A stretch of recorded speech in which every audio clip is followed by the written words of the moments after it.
clear on your communication, because at some point when you put so much emotion in that, whether it's excitement or sadness, and it will throw off your game.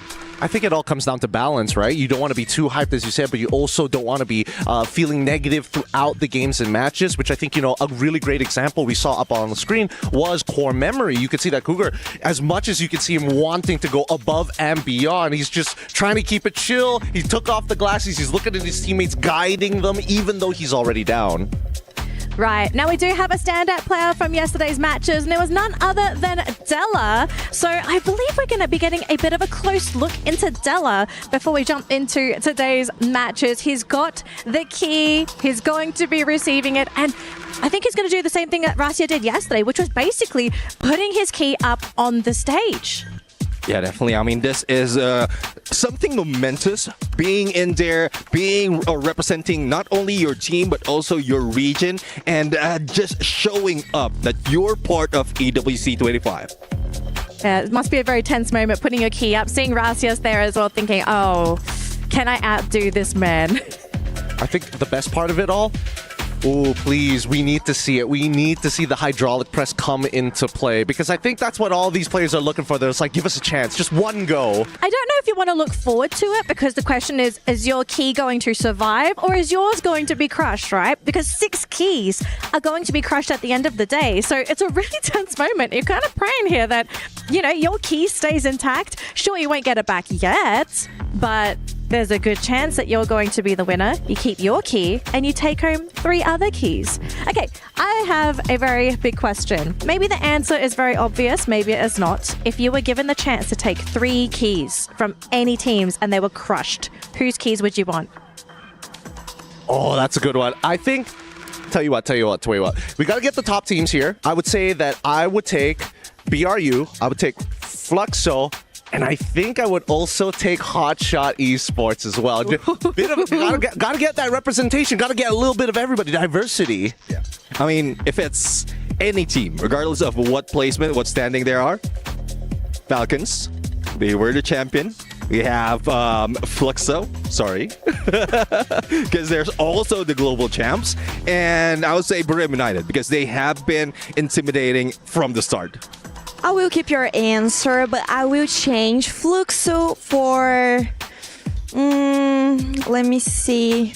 LOS. No, I'm not trying to create like a... Yeah, hotshot. Yeah.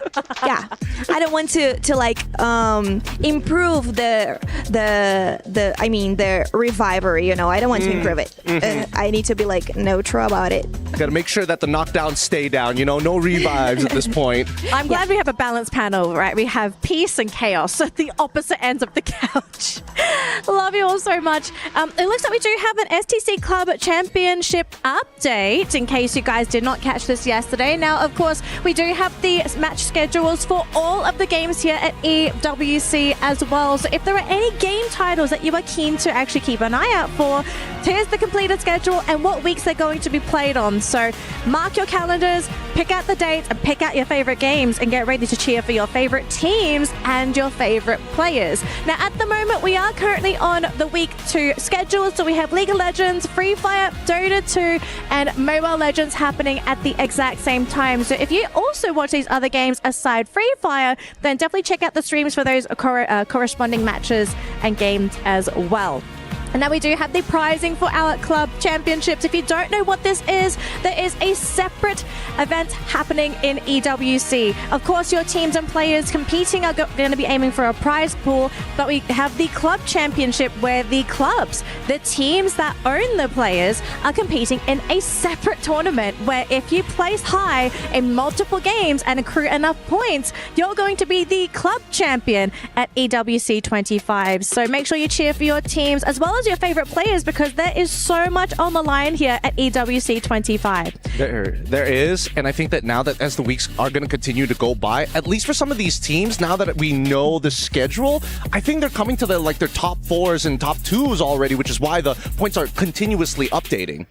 I mean, you have to keep it updated. And especially with the fact that there is a extra condition where you have to have a top 8 placement in 2 game titles. So it can't just be you win one game, you win Free Fire, and then you can win the whole club championship. So there's a lot on the line here.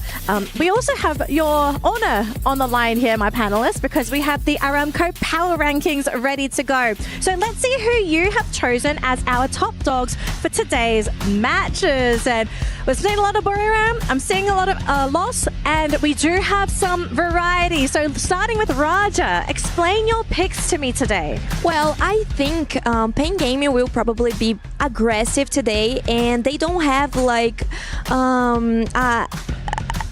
they don't have landing spots, so they need to contest this from other teams. So probably they will be more aggressive, and they will do this type of play style today.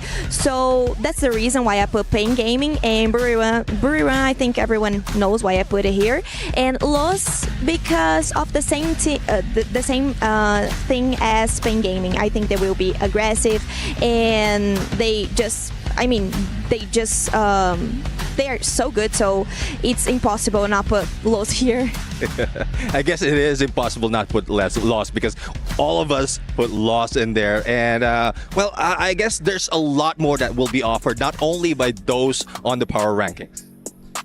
I feel that as much as we all put like very stable, why didn't anybody put Falcons? They came That's off. what I was going to say. I was like, there's only one Falcon up there. What's going on? I don't know what we're thinking of here. I think I'm done about Falcons. I don't want to keep like seeing the names like and appear like Falcons drop it like a player. I'm done about it. I want to see like other teams. Raja, you know? I have to say, when you leave the venue, be careful. You might get swooped. I'm just saying, you might get swooped by a couple of Falcons. But I mean, they are like top 1, right? So I think that's not a problem. Are they going to stay at the top? That's what we want to know. Exactly. But I think they are like safe. Okay. Well, I mean, we've spoken quite a lot about Falcons, but it looks like we do have an extra segment for you guys. We're going to be taking a look at the character building of Loss. Let's check it out. Então é nosso estilo mais sair para trocar tiro. Quem a gente vê, a gente vai matar na frente, porque a gente é muito confiante e sabe que vai ganhar.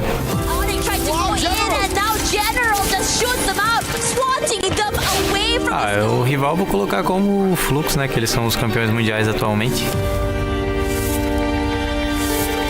It's only Brazil. It's gonna be Loss versus Flux. Se lança pro meio do caos sem general acertando o primeiro. Bom, a gente já ganhou de vocês esse ano e agora nós vamos para ganhar de novo aí. Toma cuidado.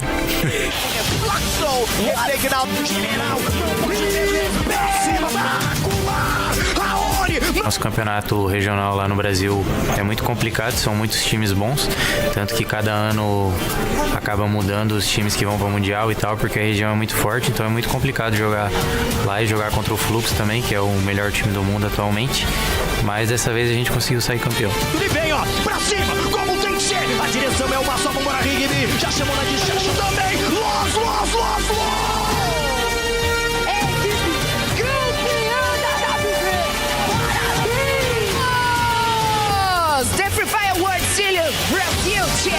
A maior motivação é saber que o título que me falta é o Mundial, sabe? Porque a gente já ganhou bastante, ganhou de tudo já.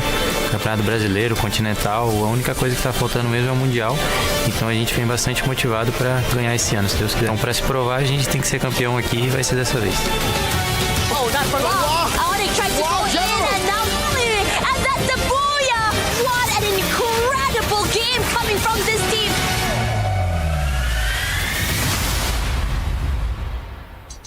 There's a reason why Loss is being highlighted, and it is because not only are they champions looking down upon their own region, but also potential champions here at EWC 25. And just seeing their first play day yesterday for day 2, they looked so good, so on point. The chemistry was there. And I think the question we now have is, are they really world champion material? I think they're really close. Raja, I'm pretty sure you're more familiar with Loss than the rest of us on the panel. What is it that Loss does that makes them such a high quality team? Well, I saw an interview and I also wrote it down here. I will say like the general words. Well, he'd say that they are really confident with the players' individual skills because they already have like one of the top 3 rushes, rushes from Brazil. But when they need, they know how to play it safe. One more time before the match begins, because I think everyone wants to know, where is everyone currently standing on that leaderboard? Because Neptune, on the way to the venue, we had a really interesting discussion, right? The odds of teams making it to top 12. Now, run us through the numbers. Who do you think is most likely to make it through, and who may just make the cut? Yeah, I mean, just running through basic calculations first, if we look at the teams from A and C, double their scores, and it's only Virtus Pro who might be able to go and take over against Alpha 34, who's currently the bottom of Group B. But there's still also some risk for Hotshots right now, because once I did some simulation, Hotshots was just ending in there on the top 12, and it's a potential that he can be thrown out. They can be thrown out of that top 12 spot. But for the rest of the teams, 3 simulations has been done. The result's always the same unless they really pump it up for this day. Yeah, so it seems very top heavy for teams in Group B. Well, we're going to have to see what happens there. But one thing we do know is that we have an interview lined up with Buriram. So let's see what Buriram have to say before they kick off their first match today. Hi everyone, it's Kyungso and welcome to our interview with Buriram United Esports from Thailand. Hello everyone. So yesterday you guys already have for yourself a first booyah, but after that everything seems to be very slow down. It feels like flick off. What happened? ก็เมื่อวานนะครับเราได้บูย่าไปแล้ว1 รอบแต่ว่าหลังจากนั้นเนี่ยรู้สึกว่าแบบทุกอย่างคือแบบดูช้าลงไปหมดเลยดูเหมือนเป็นขาลงหน่อยๆไม่ทราบว่าเกิดอะไรขึ้นบ้างครับก็ ผิดพลาดตอนแบบว่า move นิดหน่อยครับผม move เข้าวงอย่างเงี้ยครับผิดพลาดกันเล็กๆน้อยๆก็ไปปรับปรุงก็แก้ไขมาครับวันนี้ก็ทำไม่ดีครับ So I think it's kind of like butterfly effect because after we got the first booyah we have made such a small mistake over and over again. For example, like we are moving into the last circle like a bit too slow, so everything went down from that point. Alright, I understand. So yesterday it's just a little small mistake, but I think today Buriram will come back stronger. So what is your goals today and what are you expecting the most for today's match? ก็วันนี้คิดว่าจะเป็นยังไงบ้างครับแล้วก็เราเตรียมพร้อมยังไงมาบ้างครับ ก็ถ้าเตรียมพร้อมก็เราก็ได้มีการซ้อมข้อที่ผิดพลาดอย่างหนักครับแล้วก็วันนี้เราก็น่าจะทำเต็มที่น่าจะผลงานน่าจะออกมาดีครับ So we will try our best in today's matches. So after yesterday match, we went back and keep looking into one by one of our small mistakes that happened during the games, and hopefully we already fixed all of them. And let's see what's gonna happen in today's games. I think today's Buriram is gonna be okay, like usual. They are the king of Booyah, so they're gonna make it into the quarter stage and of course the grand finals. Alright, okay, so how do we say fighting in Thai? สู้ๆ Okay ค่ะสู้ๆนะบุรีรัมย์ So to Buriram fans out there who might be a little concerned after their performance yesterday, they're not moved, they're not shaken, but they do understand what happened yesterday. So it was quite surprising. According to them, they made a couple of mistakes and that was really why they fell out of the grouping. I think originally we kind of thought it was just a grouping incompatibility. They just couldn't play their game. I don't know about the mistakes, but it seems like they don't want to take the lead in the knockout stage. They don't want to show all their cards yet because they're preparing it for point rush as well as grand finals. Yeah, and I think for the most part of it, even though it's small mistakes, it's only still a 16 amount of points is still pretty good. It still puts them in contention and definitely for a position for top 12. All right, ladies and gentlemen, thank you so much for sharing your knowledge on these teams. It looks like we are basically ready to go here for match number 1 between groups A and C. Teams in Group B, they can only look on and watch and hope that they've earned enough in their previous matches. But I think we're ready to fly on over to the main stage. Survivors, let's head on over to game number 1.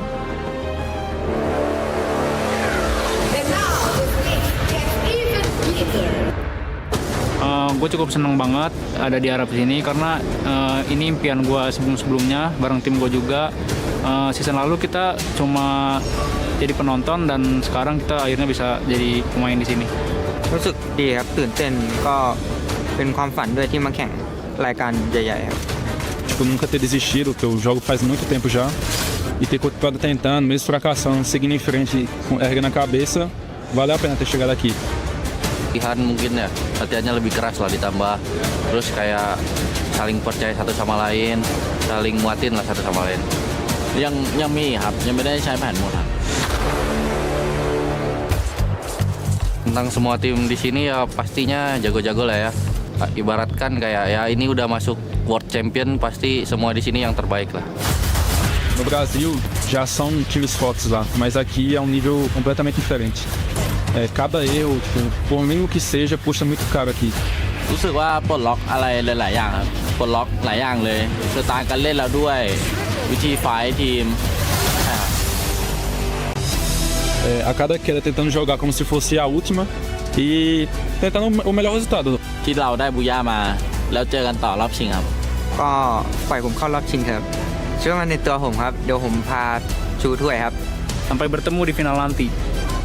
พวกเราจะเอาแชมป์กลับประเทศไทย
Welcome! It's time to get day 3 of Knockout.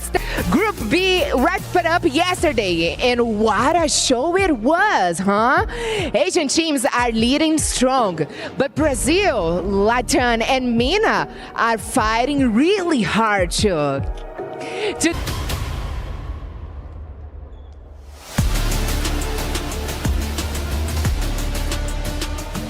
RedHawks!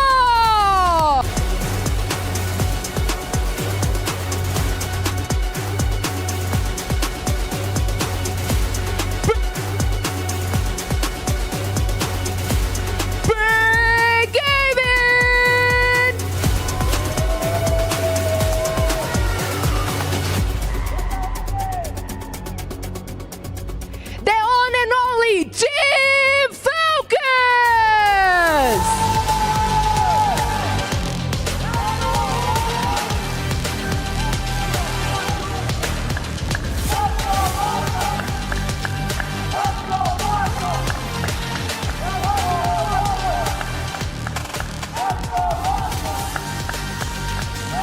What an entrance! The Kidia Esports Arena, it's open. And now Free Fire squads have entered the battleground. Each one of them here are chasing glory. Each one are ready to survive the storm. But before we drop into the action, let's take a little trip into the wild. One of our brave reporters has been out in the field tracking rare creatures, the Free Fire pro play. This one you know.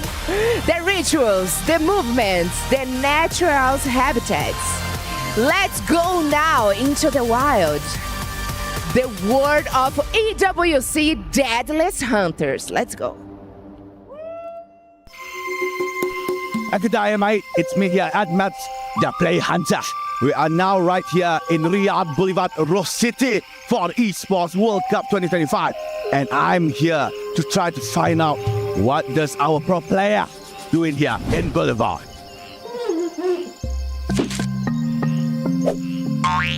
It seems that I'm lost. Can't seem to find anyone here. Could we find a pro player here to see what they're doing? Where are they? I still can't see them. I think the map's broken. Maybe here? Oh, crikey. Spots a few pro players walking. Not you. It looks like they are entering some sort of an arena. I think we should go. Let's go. Let's find out what are they doing. Mate, we are now right here in some sort of arena. It called itself as STC Gaming Arena, but I'm not so sure. And it looks like I have spotted a few pro players doing some sort of ritual. I do not dare to get close. Crikey, look at that. They are trying to get the luck from the previous team that has won before. Such an amazing behavior. Nothing like that have we been seeing. They're trying to pull all the luck here from the previous winner. Hey, oh my God, it looks like they are going away. Come, let's go. Let's go after it. Go. Crikey, that was so good. Hello, guys. Hello, map. Hello. No? It's a map for the play. I know. I player. Oh, you're player. Yeah. Thank you, Robert. Alright, we're gonna catch up towards the pro player. It looks like they're exiting the vicinity. Oh, they stopped. Oh, crikey. They're angry. No, they're not. They're just doing their final bow for luck. And it looks like they are going somewhere else. Let's go. We don't miss it. Let's go. We're almost lost him. Let's go. Oh, sorry. Okay, it's fine. Oh, it looks like they added another one. Now there's 3. What a weird behavior. I think this is the continuous chanting for good luck. Mate, this is something I don't see every day. Oh,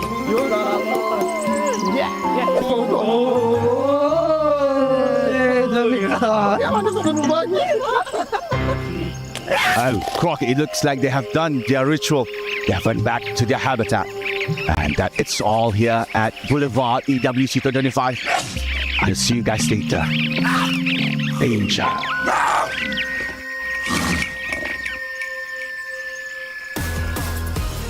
Welcome to the Free Fire at the Esports World Cup 25 knockout stage, day number 3, where nothing is granted, everything is earned. You're here to start the show with me, Husky, and the Mustachio AJ. 6 more rounds between Group A and Group C, and until then, we'll find out which 12 teams will make it to Point Rush and eventually the grand finals. Everything is earned, in some case stolen. That's exactly what we want to tune into today. Group E, unfortunately, they have laid their chances to rest. 12 games in total. They've pulled away whatever they can pull from the competition. Alpha 34, it doesn't take a genius to figure out they are definitely not going to be at Point Rush. But the question still is in the balance. Hot shots from Pakistan. Will they make it? 87 points. That's not too much, Husky. Yeah, that's not too much, but they ended yesterday in 7th spot. Yeah. That's a spot higher than what we wanted from them. We wanted them to just be in top 8, and they did, and they went one step above. And like you said, the question is, can they still survive today? We still need 5 more teams at least to not make it. Alpha 34, they did their best to drag Hotshot Esports down, and let's see if that has paid off. Of course, there were some questions in the air. Will Fluxo make it? 106 points in total. Obviously, it's not the most up there at the top of the leaderboard. Fun fact, last year they got 102 points and they scraped through at the 12th spot. So it's a little bit better, but either way, it looks like they are going to be making it through. Of course, it's going to take a mountain of effort from any of the teams currently in the bottom 6 to oust Fluxo from their 4th spot. 106 points is quite tough to reach, because if you look at Virtus Pro, down in the 13th place, they've only got 52 points, so quite a journey for them to climb up. And we got to also remember, they're going up against the other teams from Group A and C. Obviously, they're going to be picking up those points as well, so it's not as straightforward. Every single game, these teams need to be in that final circle. Speaking of final circle, RedHawks, if they want to stand a chance, they need to be in every single final circle with a minimum of 5 to 7 eliminations. And dude, that's tough, man. They only performed for 3 games on their first day of play. Yeah, exactly. And that's how brutal this format is. You only get 2 play days in the knockout stage. Every single round that you kind of give away to your opponents, you need to make up for it twice as hard. And I think for RedHawks, I agree with the calculation. We kind of went over the numbers behind the scenes, but I gotta add another caveat today. I think a booyah is necessary for RedHawks, right? Just in case, just as an insurance policy as we head into game number 1.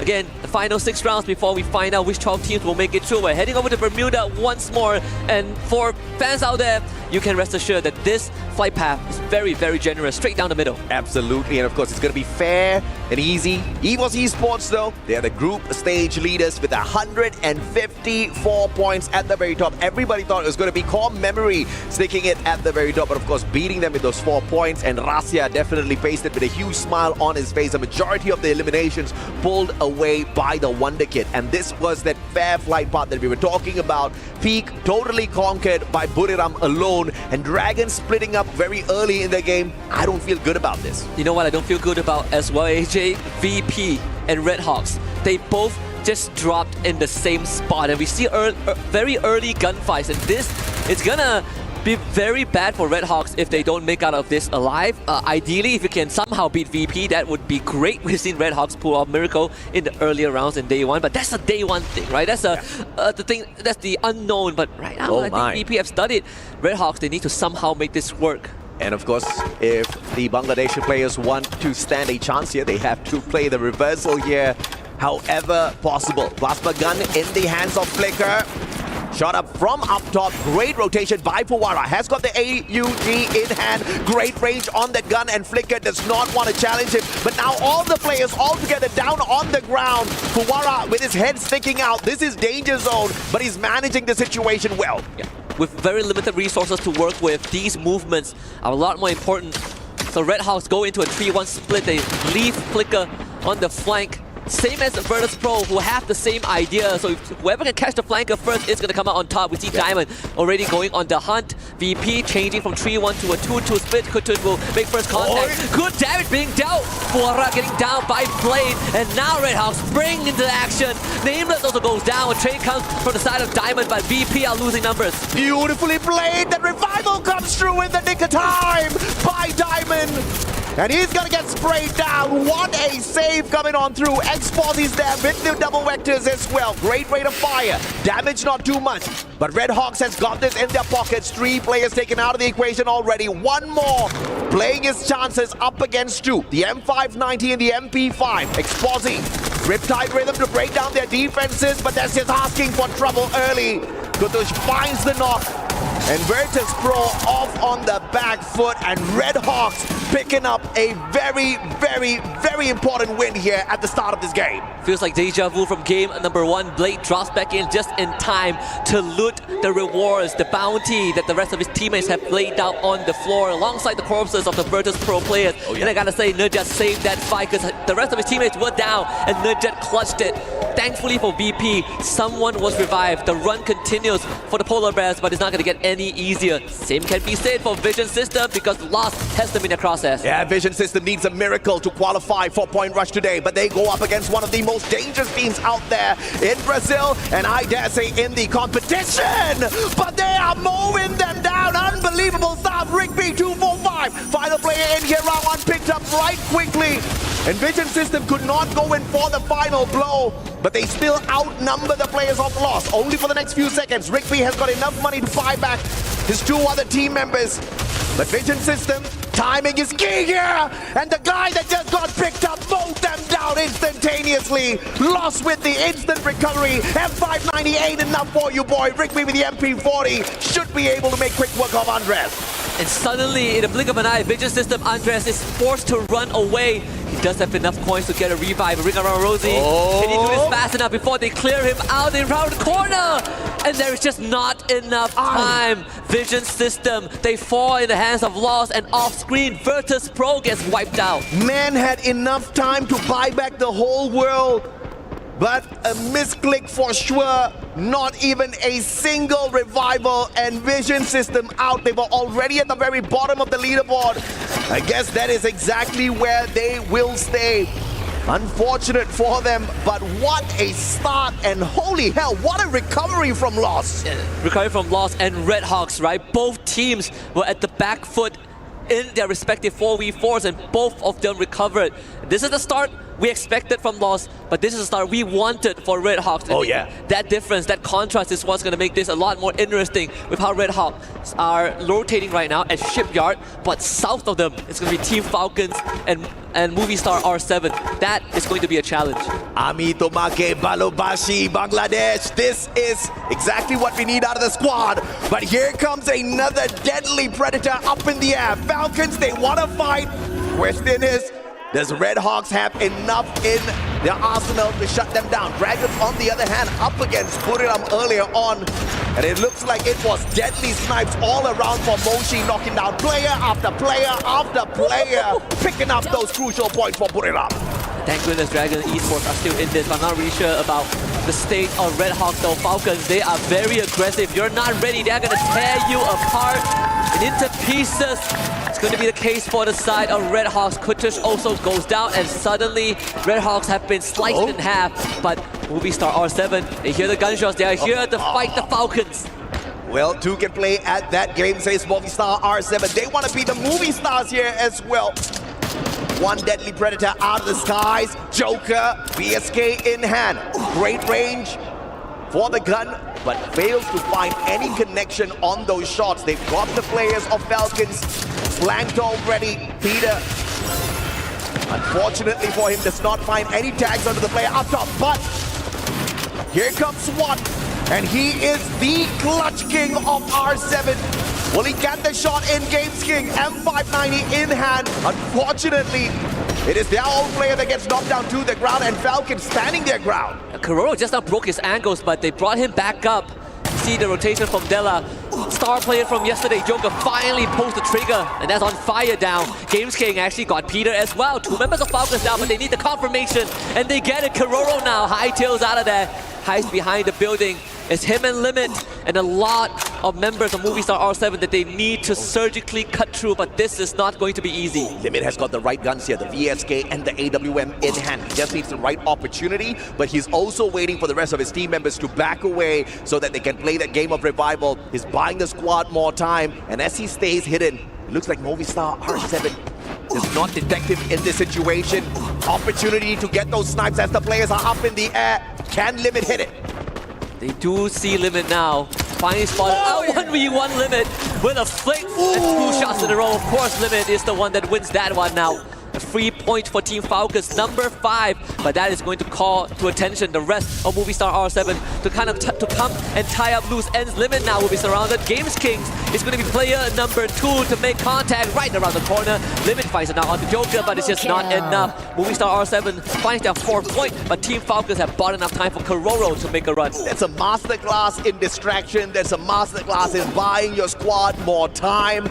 But of course, Kororo, as he gets away, I believe he flew straight into the crosshairs of RedHawks, so we'll have to wait and see if or not Falcons can stay alive a little bit longer. It looks like the jump pad has been invested in as Kororo finds a good exit out of there. Flicker does not get that shot, and Falcons will live to tell the tale a little bit longer here. Time and time again, we've seen this out of Falcons, almost wiped out at the start of the game, and they just make that huge comeback with the booyah at the end. Yeah.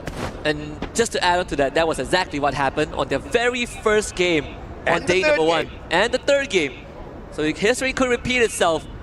If you want to take out any sort of opponents, you got to cut off the head of the snake. In this case, the head of the Falcons. As Dragons Esports make their rotation, runs into a wild Kutush who just got revived and now will have to be revived again. Yeah, man, Dragon off to a decent start here. First elimination, squad on that full revival. Thankfully, Seamox was left standing and he could bring the rest of the team members back in here. But RRQ, very stealthy, very quiet, picking up the most needed weapons. You see a double AWM setup in their hands here at Bermuda, it is going to be absolutely deadly, especially in the open grounds later on as this circle comes into a close, dragging all of the players towards the area of either Bhima Sakti or Clock Tower in a bit. And RQ is a team that even they have said in the interview, always second, never first. In this case, for the side of AGAL, they've also have tasted that. But R7, they're fighting back, 2 down the side of AGAL. You not willing to let this go. He has a lot of memories, past memories on the international stage, and this is going to be one that he refuses to leave in regret. The rest of AGAL gets back up. Movie star R7 is forced to run. Oh, what a damn backup that was, due with the instantaneous shot as he whipped out that AC-80. And now Chinoy on the chase here. AC-80 in his hands. That Oscar, that Valiant Dash was just used. So he doesn't really have an option for a last-ditch effort for the defense, but thankfully, AGL does not want to stand by and play around with him. Hax has an opportunity to go for a revival, but the man's absolutely broke now. Not just broke, he also does not have any medkits to work with. The blue is going to be the one that takes him out if this continues, so he's desperate to find any sort of resource, any sort of coins. It's going to be a race against time. As lost, they actually picked up a member from Team Falcons earlier on. The Falcons now down to 2. Enough points on the side of On Fire. Peter gets brought back once more. Falcons still trying to recover. Yeah, on the back foot here for Falcons, but you know, it really matters not Lost and Falcons, both at the very top of the leaderboard.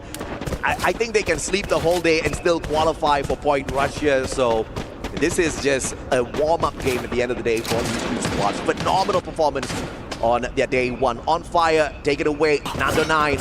Car from afar, accurate shots, not wasting those splits at all. So Peter is actually in the middle of the circle. Falcons basically forced into just pure survival mode. It's no longer about fighting for points, it's about fighting to live long enough. Kunto, you surely see this, right? Karoro now will have to fight Valiant Dash being used. Sutton Barros had to ruin that 1v1. Hey, what was that? Valiant Dash did not find the connection with the glue walls, tried to use him like a Tatsuya, put himself in danger by turning his back onto his opponent. Easy knockdown. AGAL though, in shooting distance. Karoro's going to be in a lot of trouble. Has the M590. He's going to break down the glue wall, but Payne is going to be keeping AGAL a tad bit distracted here. And View takes that high ground position. He wants to flank around with those snipes. Question is, can the rest of them squeeze themselves in? Because this circle is starting to hurt. Double Reparator being used early on. Barros trying to provide support fire alongside Dew as Motovia slowly falls behind. But unfortunately for the rest of Payne, they might have to force a contact as Peter gets dropped down into incredibly low. No enough as well. They do manage to heal back up, but still not finding any opening against AGAL. Barros now jumps into the time turner. Saifa actually loses his fight, and now they're gonna play footsies, but no one does it better than Nodas. AGAL ends up losing 2, and now Peter trying to fight. Taste that, Chinoy. 3 down for AGAL, and Payne survives. And AGAL, one final survivor here, potentially straight into the hands of Dragons. R7 Della taken out of the equation. All thanks to Peter. And Movistar R7 out of the race in the 10th spot. Spain makes their way up towards that high ground. Dragons remaining silent, not wanting to play a little bit of a misstep here. Either way, when they play that rotation, they have to come across either Payne or put it up, and that's going to be most definitely painful for the Dragons. And I'm just going to say that RedHawks are single-handedly contributing to the revival stats in the game. They have so much revived, but it's good for them, right? Still in the game, but the window is definitely closing as we now turn our attention to Dragons Esports finally making their way towards where the war zone is. Payne Gaming and Laws now fighting. RRQ also part of this conversation. Dus getting a knock onto Rigby, but rescue will be here. Rigby should be fine. Playing with the elevation, smartly done here by Lost. And that recovery is going to be instantaneous as well. They do tank a little bit of damage from the blue. That's not going to be too much, but they cannot shrug off. Problem is going to be still Peter here, looking for the gatekeep. And I do agree with you, man. RedHawks, what a performance on the revival so far. We have asked for them to get into that final circle. That's exactly what they're trying for. Now get high, going rampage with the grenade launcher. M79 in hand, taking away 1 life. Adam down as well. Nejat has got the big guns in hand. Grenade launcher in the hands of RedHawks is going to give them a huge advantage here. RedHawks did lose Flicker thanks to RRQ, who decided to join in as party number 4. The BRU are the biggest winners out of this all. most players can't even get to them where they are. Get high somehow getting Blade as Noki wants to steal it but could not do so. Blade falls, RedHawks down to just 2, and Onyx will have to find a way out of this because Buriram have guarded all the main entrance. And Dragons finding Nejad as well. Unfortunate for RedHawks, but Pain Gaming makes the exit first. In the 8th spot, RedHawks with their final survivor left in here looking for the next zone and has found it already. Question is still going to be, does Kadush has enough? Because you get revived with those 2 blue walls and the P90. I believe that's all he has. Riptide Rhythm breaking down the defenses of Peter and the backstab. Loss is still in it as Falcons will falter in 7th. Good shot from Ao to stop Haone. And now we lost have to make a decision. Do you abandon him or do you bring him out? There's no saving pride Haone in this game. Ao takes him out. RedHawks eliminated in 6th place. RRQ finally showing their presence. Rigby has all his glue on being melted. RRQ just sprays them down. Taste lead in this. And Nandona cannot survive. Unfortunately for Lost, this is where it ends. Yep, they lost that one up against the Indonesians who are desperate for a booyah for themselves. But the surprising ones are the team from EMEA. Dragons Esports, 7 eliminations strong, looking for that final circle in the top 3. This is what we need. This is the kind of improvement we wanted out of RedHawks, but we'll have to wait for the rest of the game from the day. For the time being, it's the silence play, and Dragons will find the circle, but they also find Buriram running out there. And Buriram will take initiative. Actually, a decent trade at the very start, but Dragons quickly overwhelmed as Dus decides that he also wants a piece of the pie. Maybe RRQ's intervention will be enough for the Indonesians to start the day out with the Booyah. Kiba ends up going down, Get High, still around, but it's him and Moshi. Can they pull this off? A 2v3, Moshi in the red and Get High desperately trying to hang on. They just cannot pull it off. Abai brings RRQ to a Booyah in game 1. RRQ with their very first Booyah here at EWC 25. And you cannot ask for anything better. They start the day off from the 12th spot. And obviously they're going to be getting those points. One of the best Indonesian squads. Some may argue the best, of course. They could not get to the championship this time on FFWSC because Onyx snuck that one away. But they're most definitely going to hit the big numbers here. Some people forget that RRQ placed 2nd in the recent championship.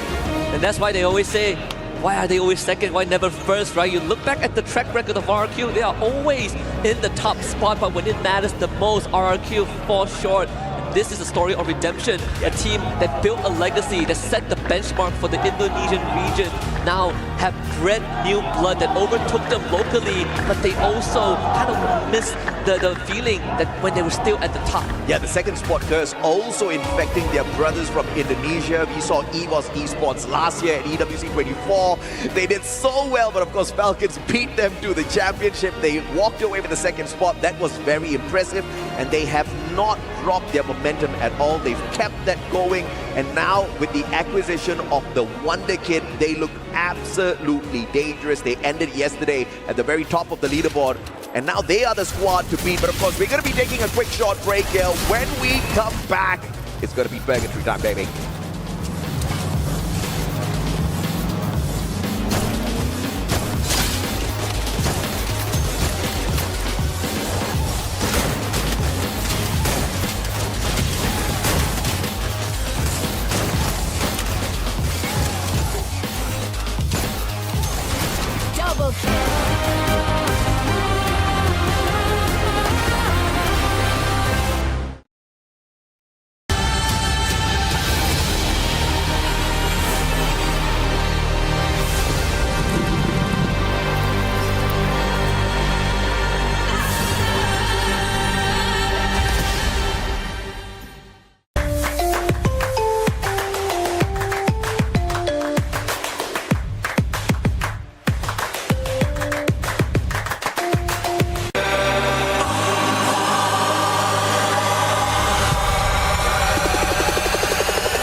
Lihat nih. Gua pasang glue wall, gua lempar bom, terus musuhnya rata. Gimana tuh? Lu udah nunjukin ini ke kita 7 kali. Tapi setiap gua tunjukin ini keren kan? Perang dia, perang. Korang berdua. Nen. Gak bisa. Gua Karin. Knock. 3 lagi. Ngurung. Ini 2 orang ngurung nih. Tuh, sekarang Gua setting dut. Mana ya, Dut? Naikin bay. Di gua nih. Karat, oi. Di gua. Masih di gua. Tahan. Mungkin gua. Karat. Nice! Santai guys. Dut.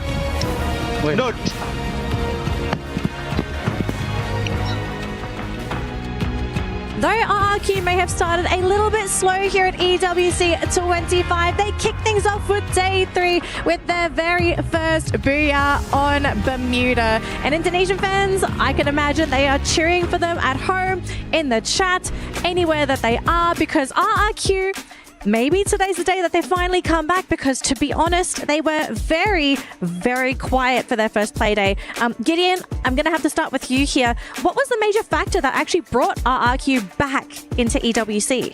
I think for one, I'm pretty sure that the audience in the arena itself, if you've ever heard of it, RRQ, no matter where they are, it's always home soil, it's always home ground. The kingdom always provides for them, especially with the fans. But in terms of the in-game, we've seen two sides of an interesting story, right? The proactivity within the game. When we're looking at the match rankings, right? Notice how majority of these teams aren't reaching into the double digits because fights are not only concluding extremely quick, but only very few squads, like Dragons, are able to actually recover from the initial first impacts, and then all teams, majority of them playing on the outside, unless you're BRU or RRQ, who took their time to show presence later in the game. And now looking at the rankings, I'm surprised as well that Lost is in there, because earlier when they went against Vision System, they were almost out. Only 2 remained, and then as quickly as that, just wiped out Vision System, and they are back in play, taking that number 4 spot.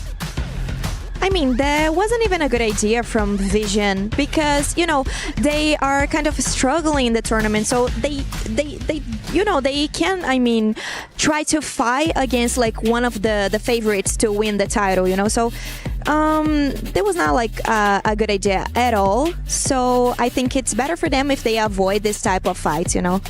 Yeah, high risk, but, you know, high reward, right? Sometimes you kind of have to take those risks if you want to keep your spot here at EWC 25. But it's pretty interesting that already right off the bat, we're seeing a very, very quick pace, right? The first 2 days, I kind of feel like the teams, yeah, they were kind of going fast as well, but it wasn't to the degree where everyone was kind of waiting for that third circle to make their move. It was from the get-go, you see people, you smell that blood, they're in your sights. It's extremely evident when we do see Falcons taking the initiative to go, again, proactively looking outside of the ring to fight a squad. They end up winning the fight, especially against Dragons. And then, RedHawks, and all of a sudden R7 decides to get involved in these fights, right? And this was happening all across the map, you know, from north side to the southern side. And once we get to that third ring, I think that's when people started to realize, oh boy, this is going to be a pretty deadly match. A majority of people have lost a couple of fingers walking into the ring. Speaking of deadly, I mean, you did mention it's always back-to-back engagement all throughout the map, but towards the 12-minute mark, we still have 10 teams remaining, and we seldom see that in competition here. Probably in the regional, yes, it is possible, but it starts slow. But this didn't start slow. It's just from the drop, they're always engaging, and quite surprising why there's still a lot of teams left. Well, and I want to add about the fight of Falcons against R7.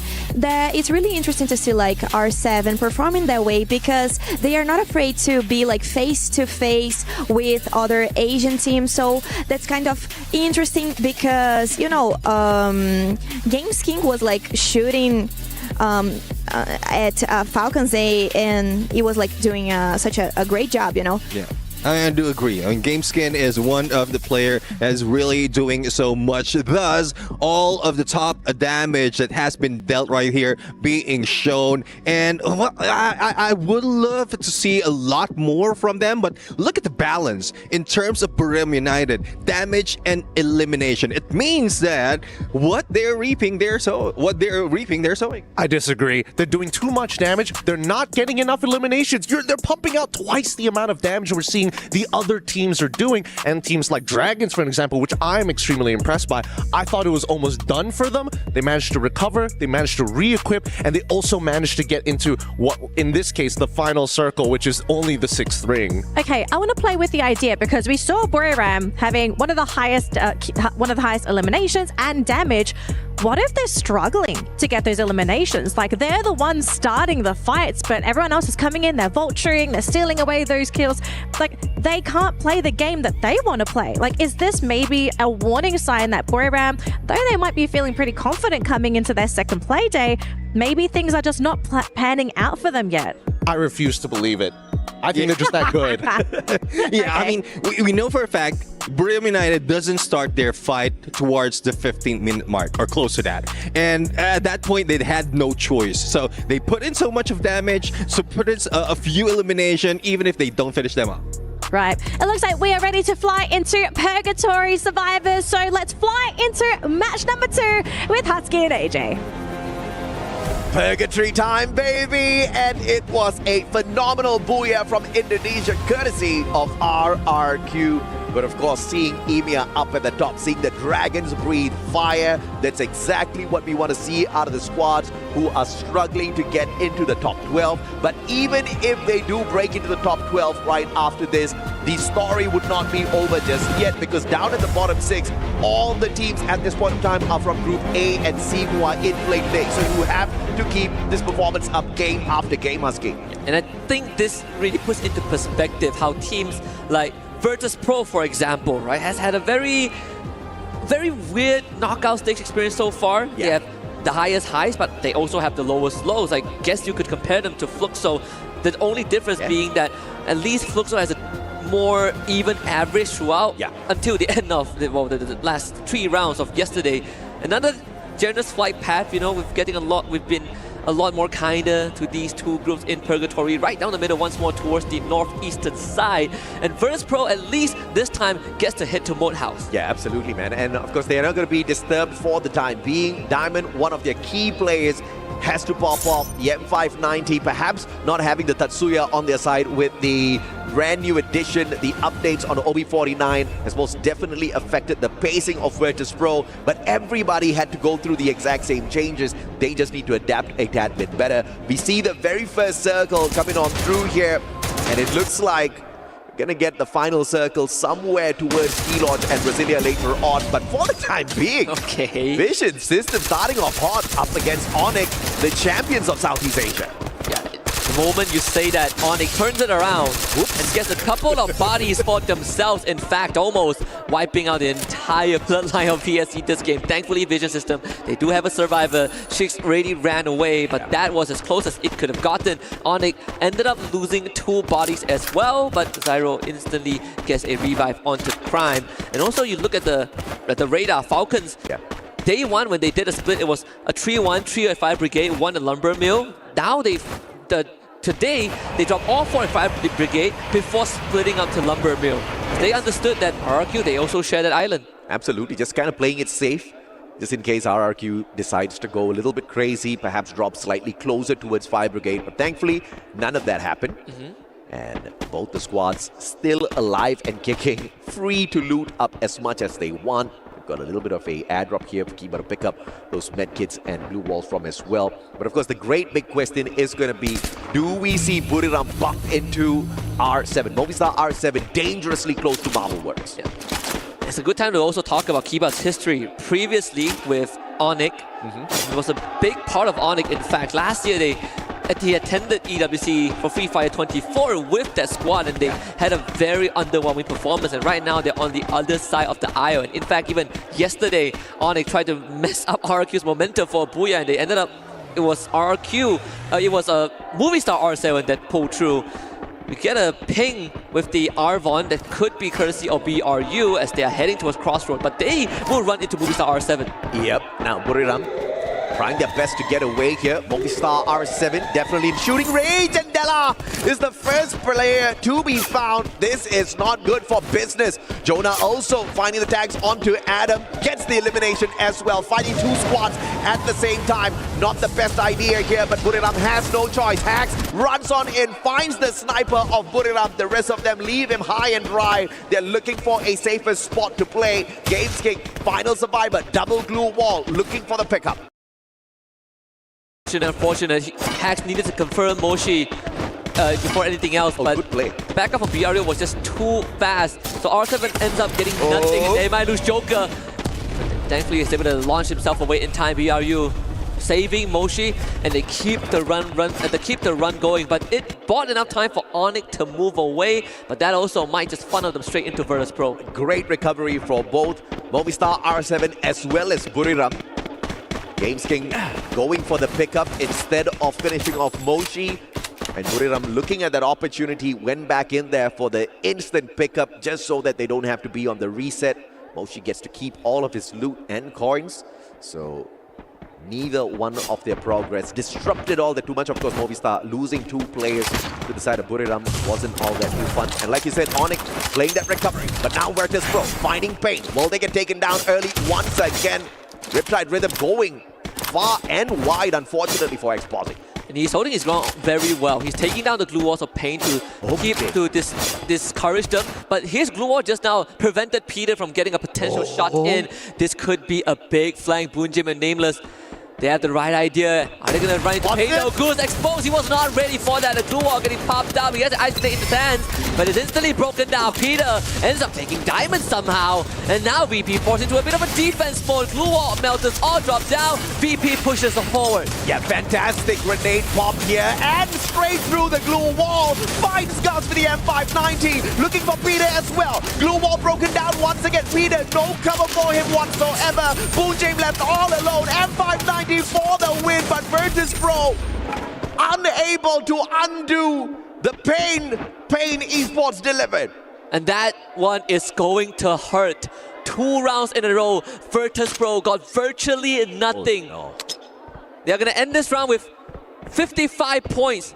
And that is still quite far away from a qualification into point rush. They will have to talk about this. They saw Flora out for Boonjim and nothing changed. Onyx now gets a rematch against BRU right here at the Arsenal. But BRU, they do have someone positioned inside the compound. It's going to be Jonah, and Adam sees this. But what is Onyx going to do? Moshi on the flank, looking for Crime. AC-80 in the hands of Crime. He just needs that double shot. Perfectly aimed at Moshi's head to instantly cripple the flanking capability of Buriram. And both teams playing this absolutely safe. Buriram finally going in for the call on that rush, but the glue wall stopped their own defense for the side of Onyx, and they have to retreat. Grenade popped out, M79 in play. The grenade finds the tag, and Wasana does not manage to recover. Buriram with only Moshi left in the mix here. Pickup just not possible. And man has to run for his life. Very, very decisive call from Onyx, and that is going to pay off big time, wiping the floor with BRU. And this is where I gotta stake my allegiance. I gotta state my allegiance. Yeah. I agree with what one of the panelists said just now. I agree with Gideon. I think, you know, BRU, we all collectively have unanimously said that this is the only team that every single time they don't show up in a round, we said that they're saving stress. But I disagree. I think at this point it's fair to say that BRU, teams are catching up to them, right? Yeah, I mean, for sure. I think Buriram, at this point of time, it's not that yes, the other teams are catching up, but also the meta has been messing with Buriram for a long, long time. Wasana used to be known as the deadliest hard hitter out there. First, we took his Drogon away, then we took his Tatsuya away. How much more will we torture this boy, Wasana? I don't know, Brazil has won 2 years in a row. It's about time we get something back, right?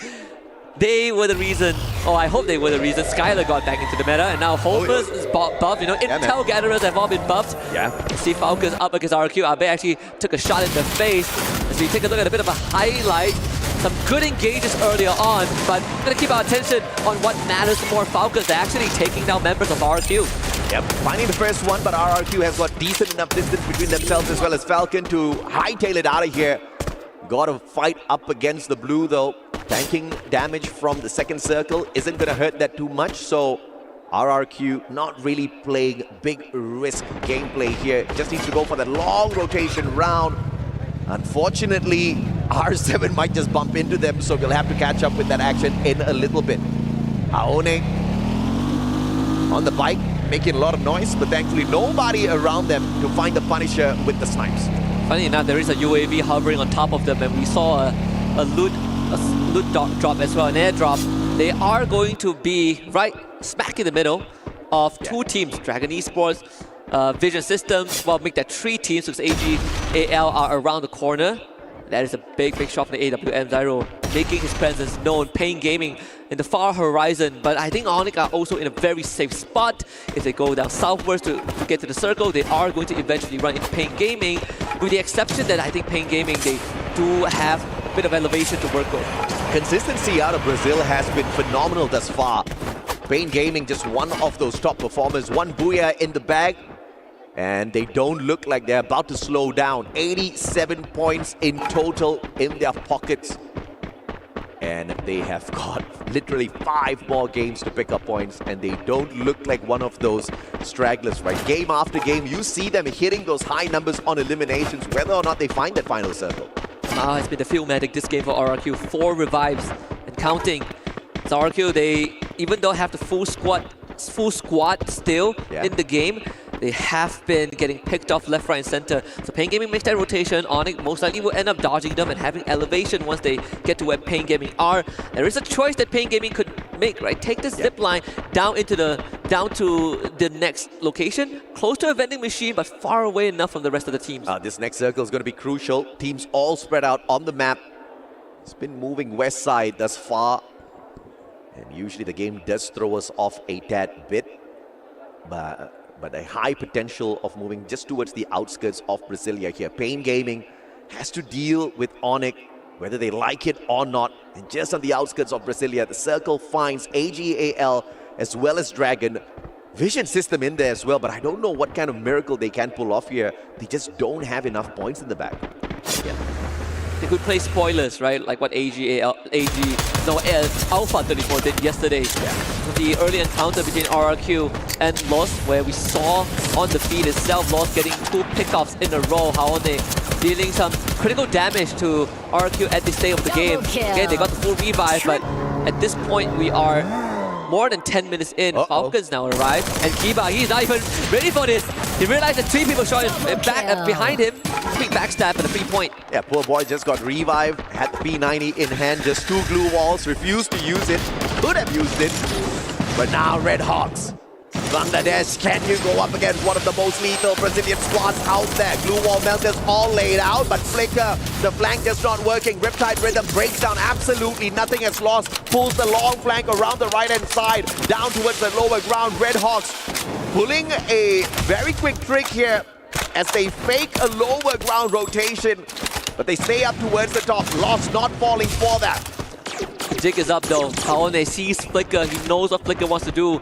So starts it off with Glue Wall Melter. Take out that cover to force Flicker deeper into the battle.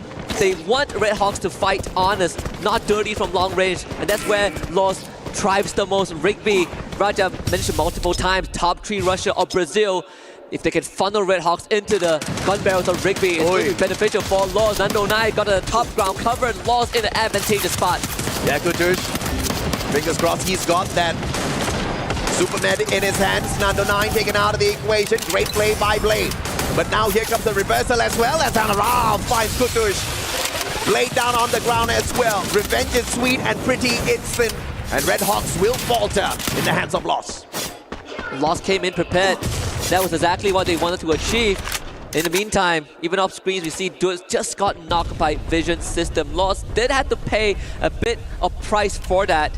One member being eliminated out of the equation, but small price to pay. Peter getting literally ran down and charged right through. On fire now, tries to redeem it. Joker actually getting tagged from behind. Limit finding Della as movie star R7 takes the wrap of Falcons. Yeah, without Della, question is how can they play this game of survival? Games kick back in a way. The squad player down, and Hack has no choice, and a double snipe by Limit will put them in the bag. On fire with the support gameplay as well. AGAL making their approach here. And Falcons need to play this careful. Do they play the circle or do they go hunting for the players of AGL? Either way, RRQ lies awaiting them inside the next circle. And Falcons with that wipeout freeze up their rotational path. And now they're gonna kind of fast track that. Instantly punish. Andrex is the one that spoils the party.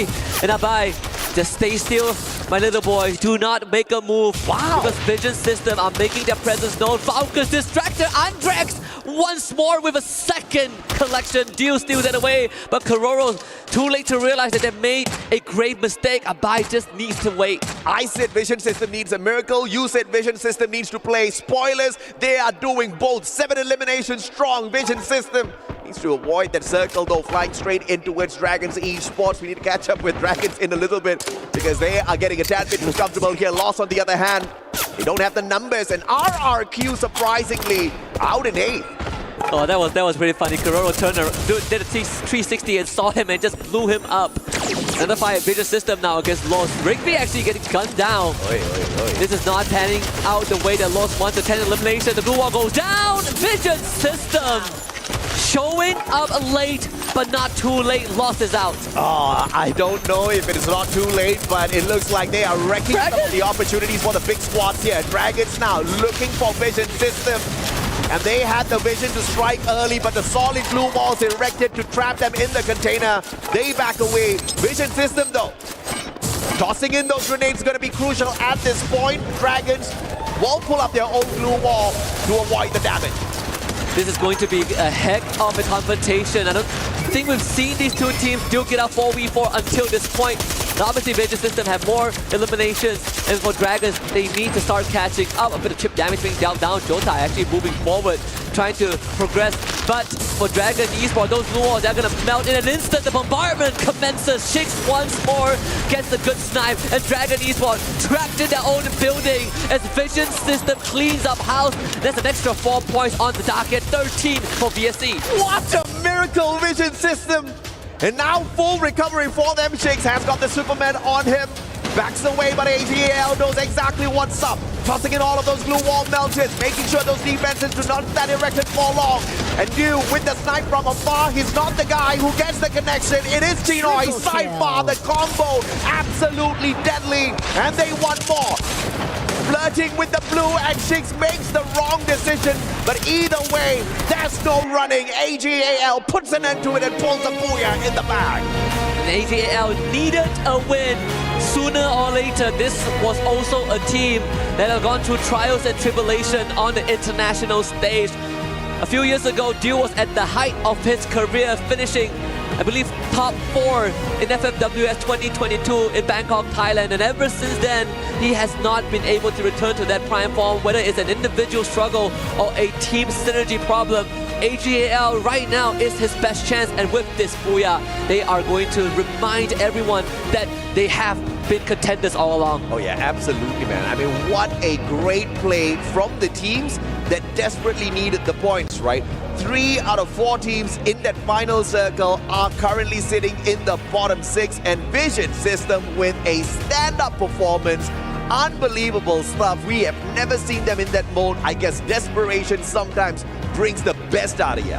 Not only that, when we finished match number 1, I believe the coach of Vision System, they gathered everyone around and gave them a pep talk. Maybe that was the boost that Vision System needed to get close to the top 3. A booyah would have been great, but this second place finish is good enough for now. Absolutely. We've got an interview on the stage for you guys as well. Aski and I will be right back with you. Wow, what amazing matches we have watched so far, and for sure, today is a day for us to never forget. The last day of the knockout stage.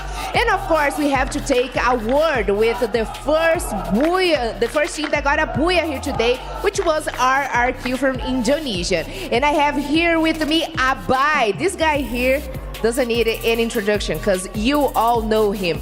Okay, so the first match was incredible for you guys. You got a booyah and you all wiped 2 big teams, Los and Buriram, who are also leading the standings, in the top of the standings. And I would like to know, how are you guys feeling right now? Oke, tentunya di sini kalian berhasil mendapatkan buyah di map pertama dan juga kalian berhasil nge-wipe 2 tim yang teratas di saat ini gitu. Dari Loops dan juga Buriram. Bagaimana perasaan kalian saat ini? Senang. I'm just happy. You gotta say more about it, please. Nggak senang. Yeah, I think I'm just happy. I don't know how to express it better. Okay, that's fair enough. Okay, so I have already said today is the final day for knockout stage. What was the main strategy for the teams? What was your mindset going before start the day? What do you guys have? What talk do you guys have back home to start the day? Oke, tentunya di sini juga merupakan hari terakhir dari knockout stage. Kita pengen tahu gimana apa sih rencana atau strategi kalian di hari ini dan juga apa sih yang kalian bicarakan tentunya sebelum bermain di hari ini. Dari poin kemarin kita ya saling menguatkan aja. Terus hari ini mungkin kita cari poin kill sebaik-baiknya sih. I think what we learned from yesterday is that we just need to communicate better and we just need to talk about what we want to do better. And for today, we just want to get as much skill as possible. That's probably really good. For us to finish the interview, I would like just have one more question. Is there any specific team that you would not like to advance for the next stage, for the grand finals?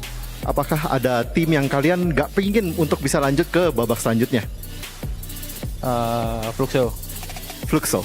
Okay, well said. We have heard enough from Abai. Thanks so much for the interview. I wish you all the best of luck for the next matches. And we will see if you guys can make to the finals. And that's all. Right now, we are going to go for a quick break, but don't wait up because we are going to have way more action right here in Esports World Cup with Free Fire.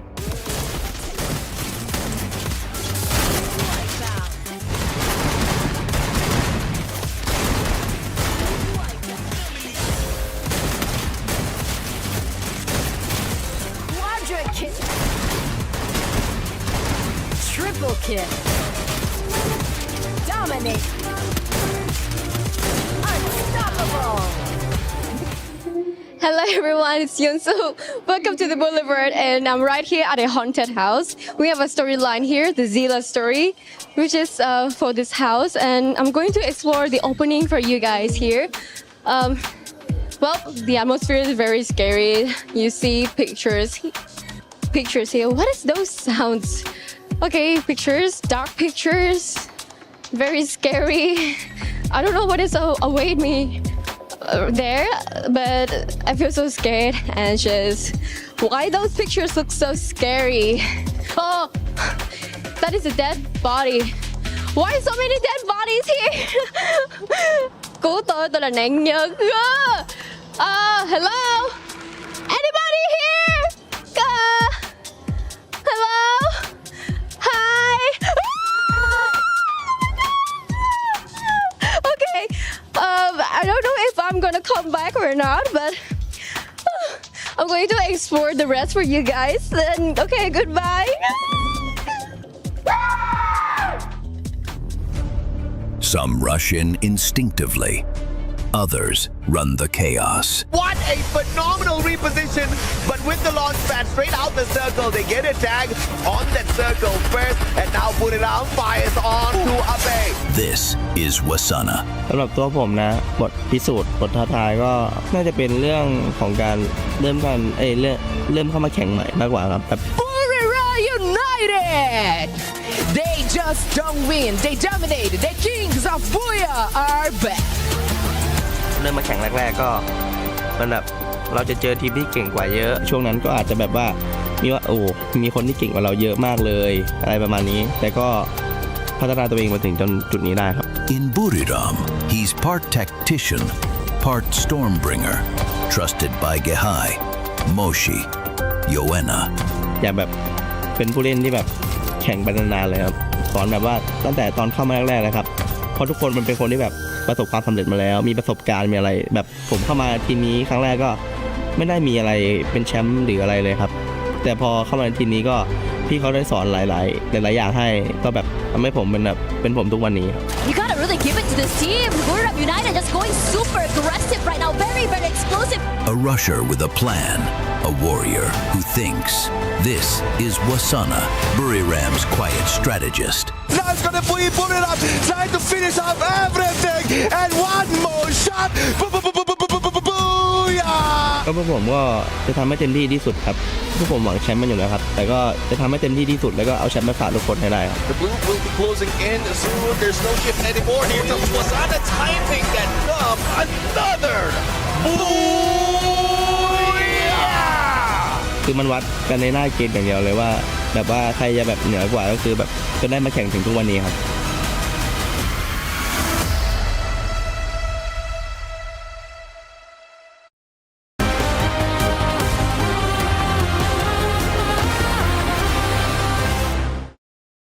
ปลาเขียวให้กูไม่มีระเบิดนะวิ่งไปชิดดิวิ่งไปชิดดิโหลชิดดิกูหน่อยชิดดิกูหน่อยเขียวอยู่ไอ้ปลาระเบิดอยู่มากูไปชิด100ไปโดนระเบิด100ชิดไปเล่นกับกูหน่อยมาเว้ยหน้าผมพี่ฟ้า100ชิด100ดาว100ชิด100เลยดาวเอ้ยกูหน่อยไอ้วอลกูหน่อยไอ้2ตัวกูปัญญาพี่ฟ้าพี่ฟ้าอยู่ฟรีนะดาวตัวเดียวแชมป์ไม่เหี้ย70ตายมาเลยเหี้ยแต่ว่าพี่ฟ้าทีเดียวคิวดาเมจ1,400ตัวคิว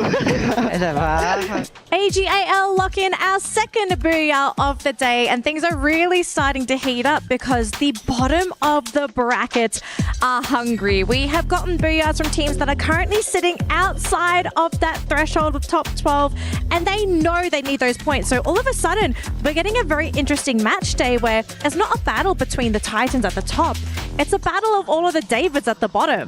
And this is one thing that we keep saying, and I think I mentioned it from the start of our competition, that treat your every day as if it is the last day, as if you are being eliminated. And I guess that's what's happening right now. Like, high risk, high reward, and this is one thing that those at the bottom 6 are doing right now. And if in case they miss, then I guess they could accept already the fact that they might be eliminated. Well, we also can still keep looking at Falcons, like doing great eliminations. But something that I want to add, it's that Burira, it's not really doing that good. I think they are not kind of prepared about like early fights, you know. They know how to do rotations and this type of things, but I feel that they weren't prepared at all to meet Onyx at that point. Yeah, I mean, we really haven't seen, aside from that first booyah that they got yesterday, they haven't really been a major player in the competition. But again, I mean, we spoke about this, right? It almost feels like Buriram, they're just slowly trying to peel off that target from their back. They're saying, okay, this target belongs to someone else. We are not a threat to anybody.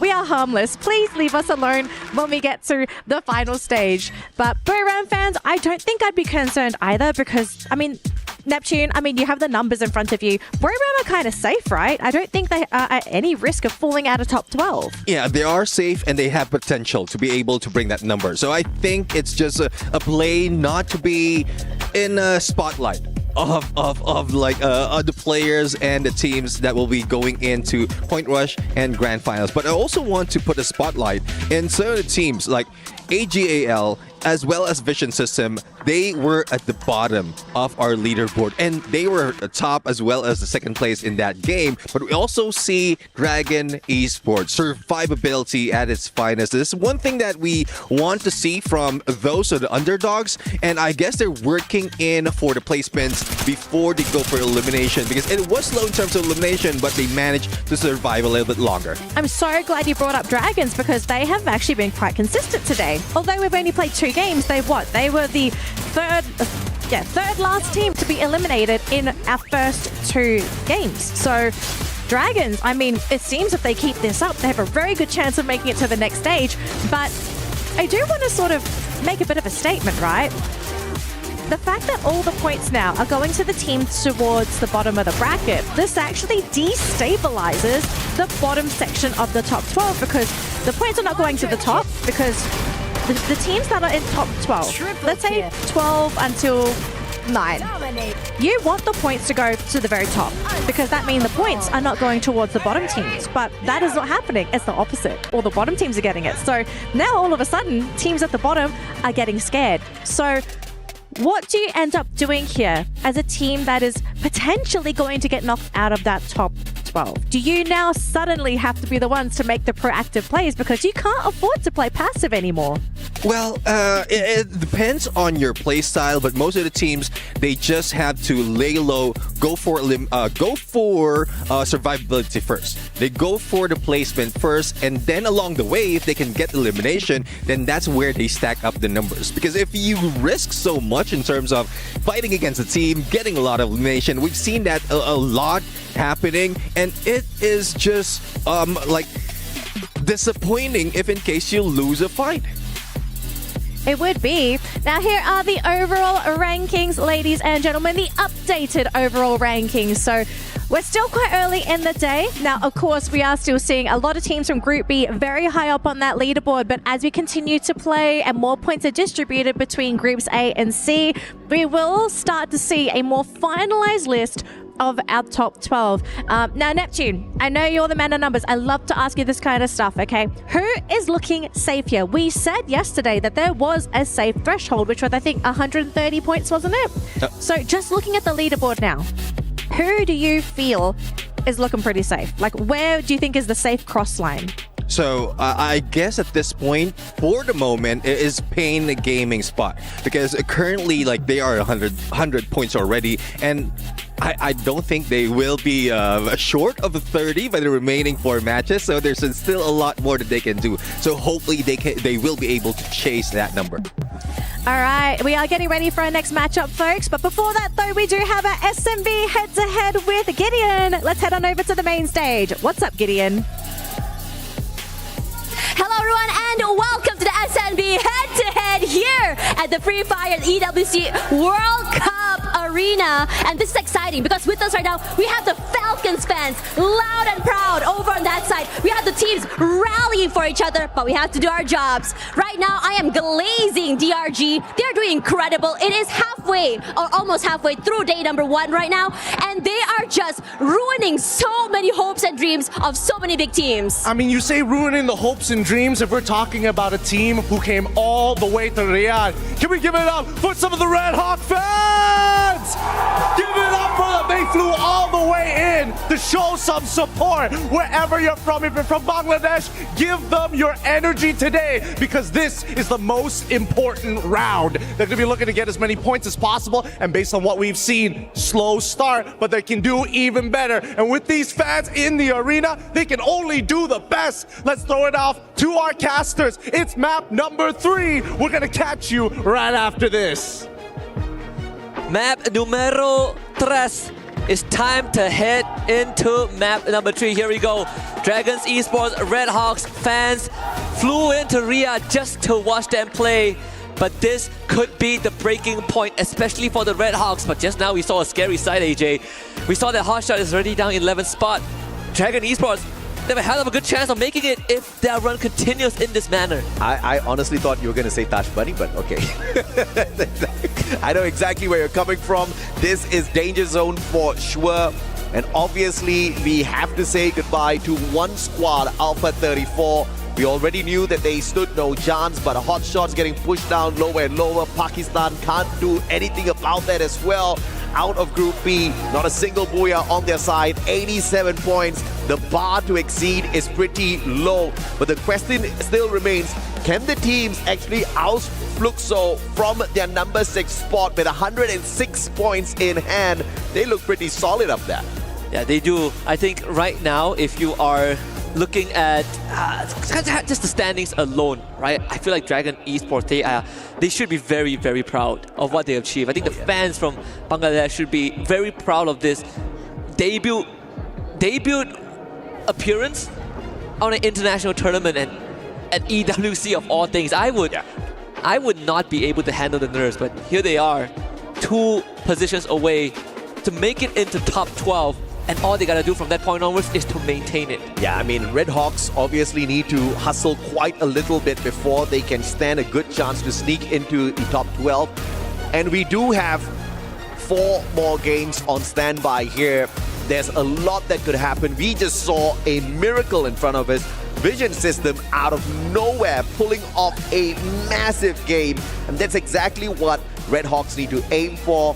The safe plays are not going to cut it anymore. They are on the chopping block. If they don't go crazy, if they don't get aggressive looking for these important points, they are not going to stand a chance. Playing safe and just sneaking into the final circle is not going to cut it as a strategy for RedHawks anymore. That could have been a strategy from the very start of the competition, but too many of those opportunities have been let go already. And they're not the only ones in trouble. Virtus Pro, did you ever imagine a day that we would see them at the bottom 6? Definitely not. I think Virtus Pro, they really need to buck up, right? They got 4 more rounds. There's still opportunities, but cannot make any more mistakes from this point onwards. But before we jump into Kalahari for map number 3, we actually talked to Pain Gaming, so let's listen to what they have to say.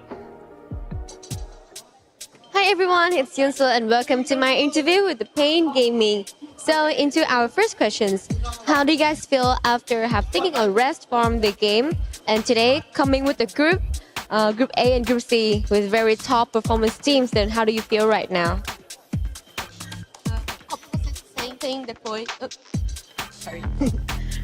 Como vocês se sentem depois de ter esse dia de folga e agora jogar novamente com o próximo grupo? Before we jump into Kalahari for map bem tranquilo, porque a gente já jogou o primeiro dia já. A gente já tem uma noção do que fazer no terceiro dia, porque é muito bom jogar o último dia para sempre ter uma vantagem de pontos. He said that they are confident and they are okay with that, and playing the third day, the last day, is always good because they know they saw all the other teams and everything, so they are fine with that. Good, that is a great spirit that I love to hear. So what about loss? How do they feel about losses? Yesterday, loss was very high. Ela perguntou como vocês se sentem agora com a luz, né, que foi muito bem ontem e tudo mais. Como tá para vocês esse sentimento? Bom, é sempre muito bom times brasileiros desempenhando bem e, querendo ou não, nossa meta é ser o melhor time brasileiro e ser o melhor time da competição e ter essa disputa saudável com eles, né? Tentar passar eles hoje.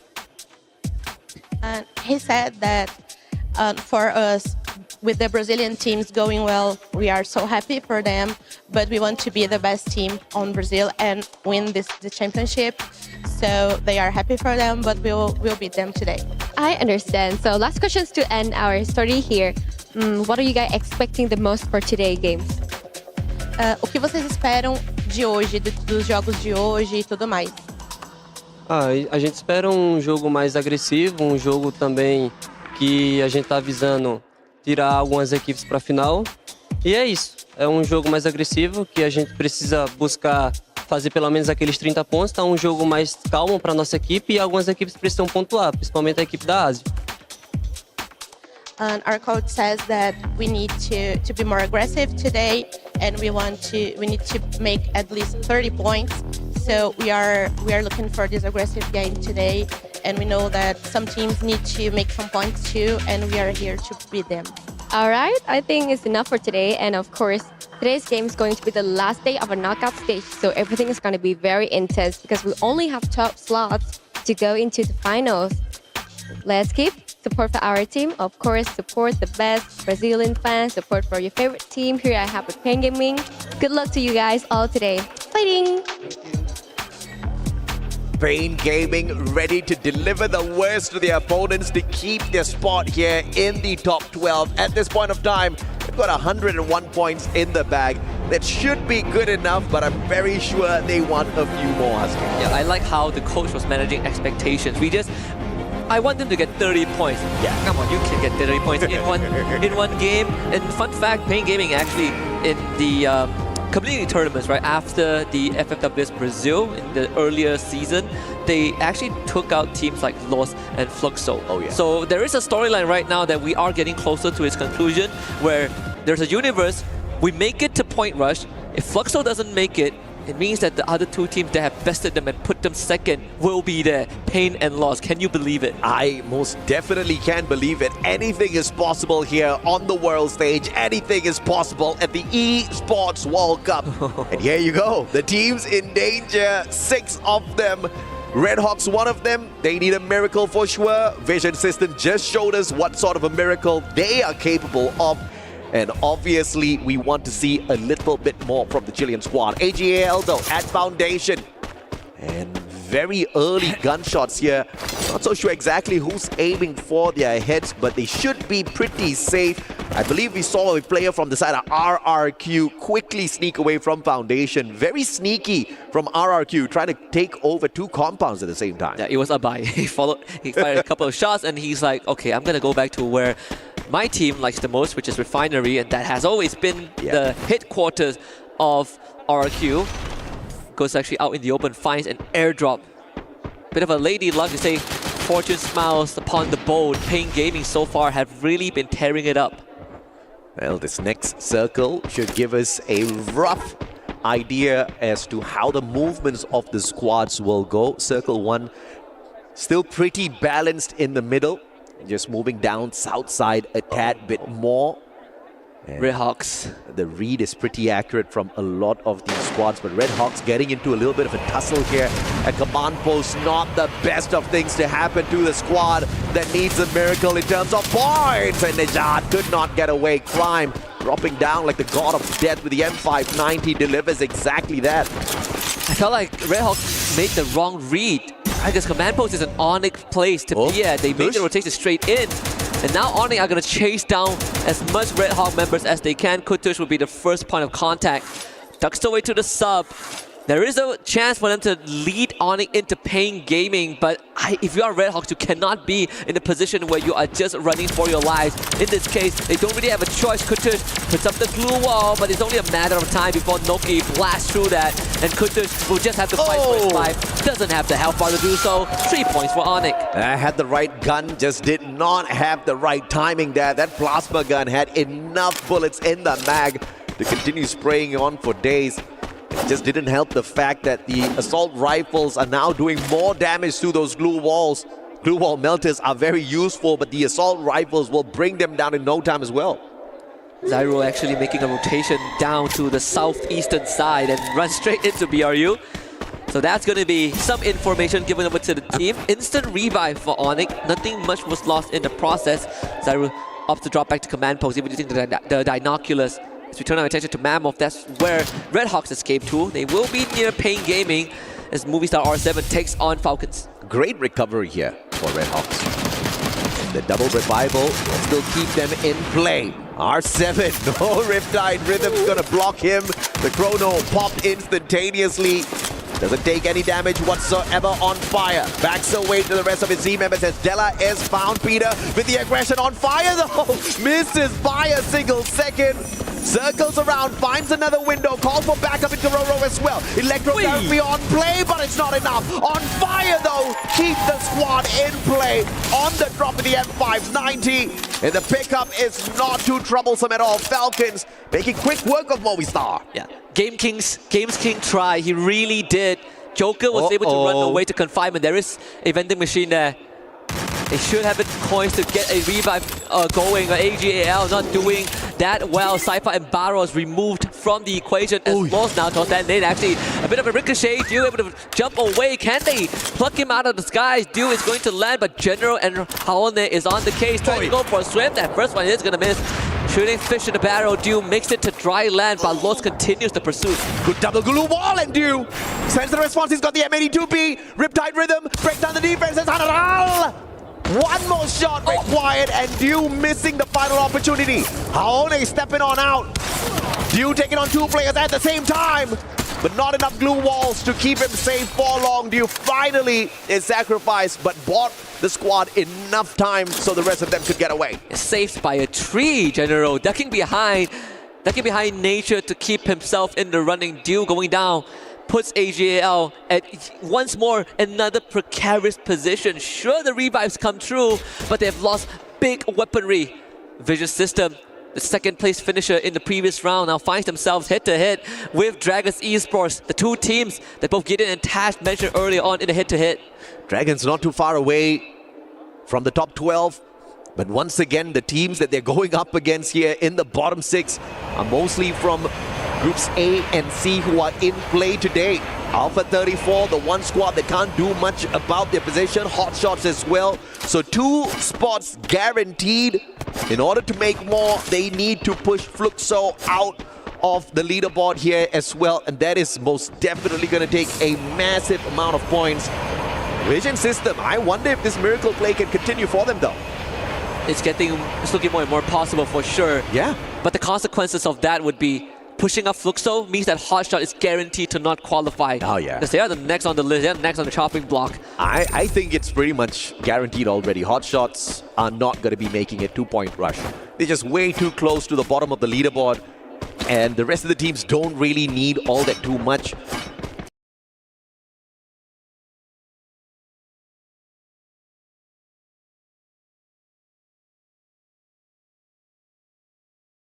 For example, Dragons, they only need about 20 points to catch up. Yeah, 20 points. That's not a lot. I mean, Dragons in the previous game, massive stuff. Getting to that final circle, 6 eliminations, it's going to be more than good enough for them. They just need to do that, and they've got 4 chances to do so, right? So I'm hoping EMEA gets a shot here at Point Rush. Doesn't matter what they pull away from the Grand Finals. Seeing them there at Point Rush and Grand Finals itself is going to be absolutely fantastic. And it gives them a chance to win the whole thing with the Champion Rush format too. We've seen that happen firsthand with Onyx. Yeah. Not to take anything away from Onyx, they definitely are doing slightly better than they did in their first day of match. But I think it's also fair to say that if Dragons make it through, this is going to be the first time in a grand final setting we have someone from a less mentioned region. Yeah. That would be historical. Absolutely. I mean, they are pretty much the favorites at this point of time for many of them in Saudi Arabia. Can you imagine after this competition, Dragons Esports finds themselves a little bit of a bigger sponsor, maybe one that has got a hub here at the Boulevard itself. We've seen Twisted Minds pick up the roster of the current Virtus Pro last year, right? Not the greatest run, but it is a possibility. Falcons may be taken already by this squad that we see in front of us, but Twisted Mind still waiting for a team to be worthy so they can pick one up. But Kings King walking away. Movistar R7 in a lot of trouble. Limit. BSS in hand, got the rate of fire, and switches out to the M590 just to torch it. What a Riptide rhythm, courtesy of Limit, going 2 for 2 there.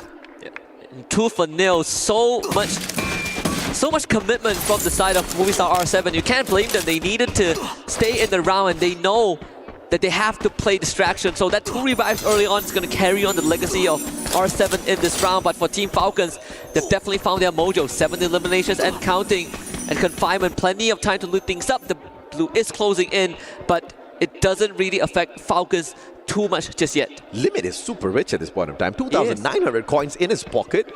Falcons are coin rich in case anything does go south for the squad. Finding a recovery isn't going to be that big of a problem, but finding a recovery on a map like Kalahari late game is going to be a massive issue for sure. So Falcons need to stop flirting around outside the safe zone and make it into the circle. But when they get to Bayfront, they should bump into R7 once again. RRQ, on the other hand, is sneaking around, just making good use of the lower ground. And this is a smart play from RRQ. They're anticipating for the circle to land somewhere around here, and the final circle to get to the spot where RRQ is at, the probability is extremely high. And I do wonder what is going to be RRQ's next move, right? We saw a couple of Dinoculars. RRQ got scanned out, RedHawks got scanned out, and now a third one on the map that we're seeing. Dragons Esports also got spotted out. Onyx just flew in. AGAL, though, will be the ones that we're focusing on. It's going to be playing gaming against them, and sadly, Barros didn't really get a chance to fight back. He tried to be the hero early on, and this time he will just be a past memory. Paying gaming, finding 2 easy pickoffs, and AGAL, I feel like we've seen this storyline before. He picks himself back up, but Dew puts down the portal, tries to go for the buffer, couldn't make it to in time. He really tried, but he just could not escape Motovia. Yeah, no glue wall there to make a miraculous play happen for himself. A tad bit unfortunate. Had the horizon line in hand. You were about to see a miracle play courtesy of Dew. One of the best snipers in the past, just hasn't been hitting those sharp shots recently. That will free up the path for rotation for Pain. They are pretty deep out into the circle. Another scan for the Dinoculars early on reveals where RedHawk is. I feel like I could say it could be from Pain, because that's the most direct path into the circle. If you try to circle around the northern side, then cross the refinery, it's going to take too long with the siren blaring. Raoni surely on the move, looking for Russia's #1 spot in terms of being the deadliest guy out there on the battlefield. Not too far away from getting that done. Vision system from up top. Beautiful knock onto Joker. That's not going to be enough to stop the pace of the squad. For the time being, though, nobody else has got the elevation to deal with Vision system. But a couple of hook guns and a couple of jumps later, Vision system's going to be in a lot of trouble. But for the time being, the circle looks for them. Great positioning from the squad. The biggest winner right now on the map is actually Lost. They are uncontested, coming in from the northern side. And they can get a free entry if they want. Yeah. But for the rest of the team, it's about to get incredibly bloody. We are almost 12 minutes in, and we still have 11 full squad. And to fight at the eastern side of the refinery, a couple of structures, high-rise structures, but plenty of open ground. We also spotted Lost using the binoculars, managing to scan out 4 players on the side of Movistar R7, so they do know that if they make a straight beeline for the safe zone here, they're going to be in a little bit of trouble. But all thanks to the elevation that Kalahari presents, they play the cliffs to their advantage. They maintain cover as they approach the other squads. Buriram, on the other hand, one might expect them to break a leg with that fall, but once again, thanks to the hook gun, which is pretty much cheap and available for everyone. Moshi not allowing Nejat to get away. Boonjame chipping in as well. Wasana fighting Exposi. Virtus Pro back away, Buriram says. And this is just, again, showing us how experienced BRU players are. That decision to take fire was so quick and decisive.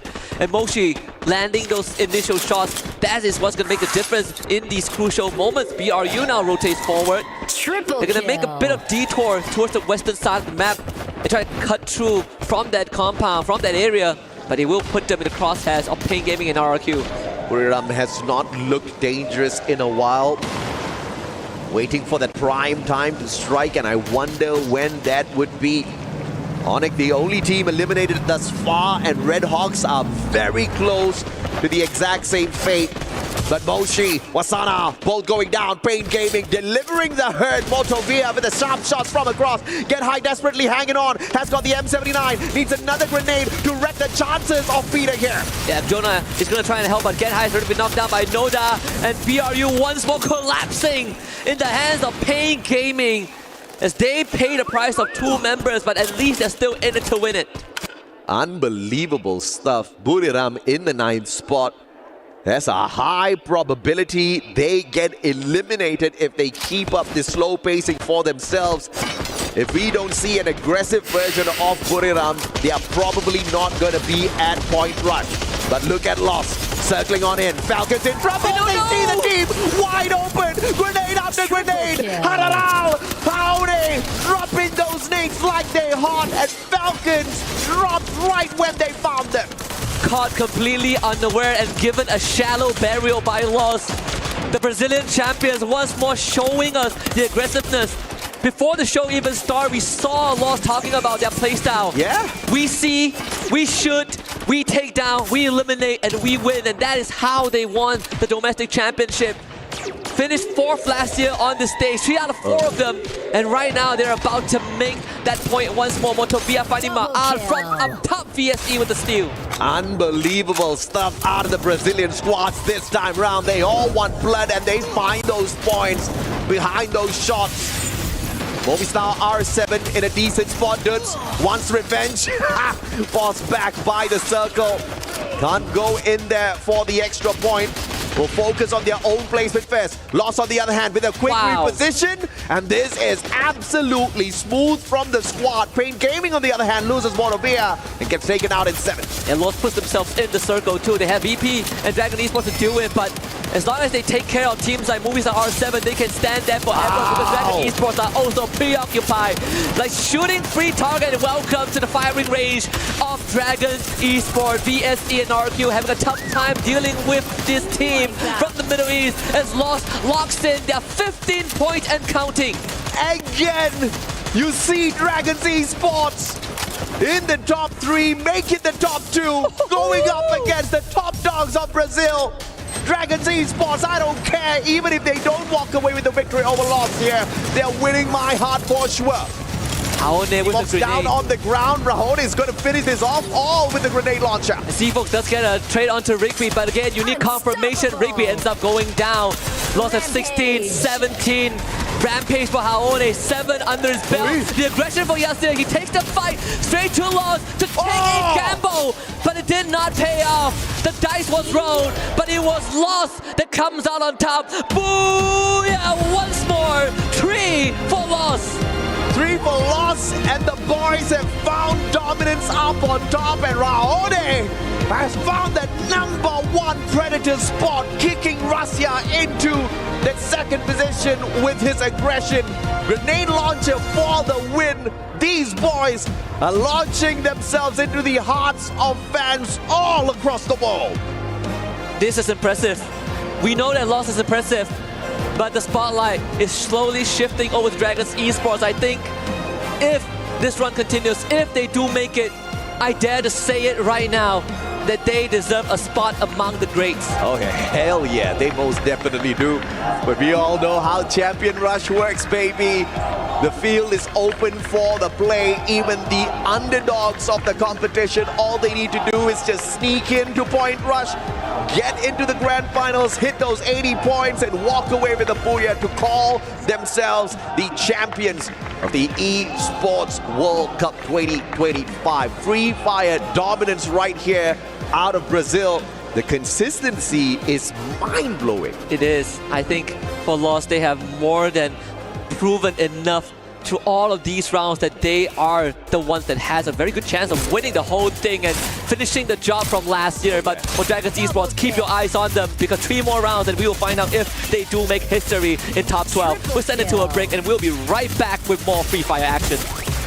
Quadra kill.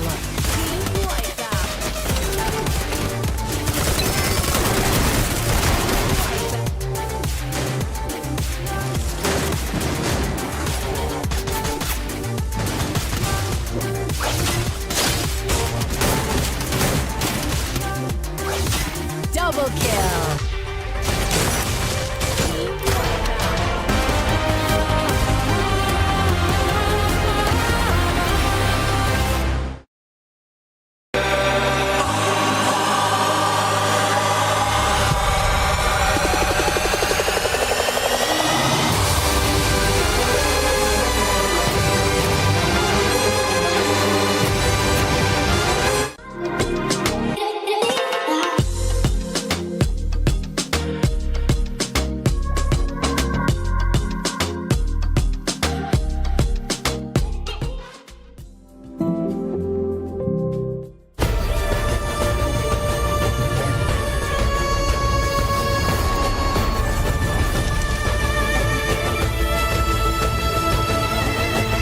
This land is calling.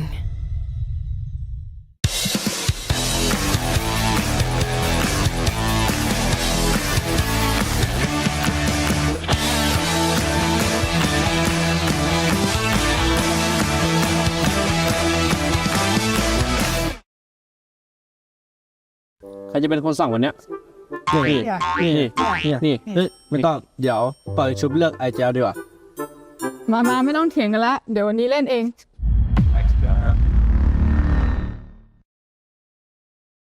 Angelo, não tem Angelo. Bomba lápis, gostei direito, vem comigo aqui.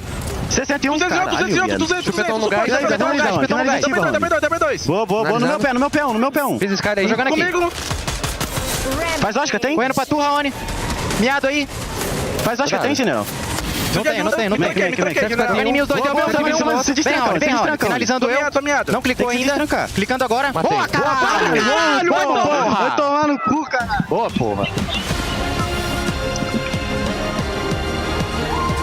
It is all downhill here, folks, because we have just passed the halfway mark for day 3 of Free Fire at EWC 25. And LOS secure the third booyah of the day, this time on Kalahari. Welcome to the very fluffy panel, folks. I hope you are enjoying the show, the matches, and obviously your very fluffy panelists. My analysts, we have a lot to talk about because that was a really calculative game of Free Fire. 10 minutes. We still had 12 teams. 48 players. Everyone played so slowly. Neptune, you got to break this down for me here because, I mean, why did everyone just suddenly slow down?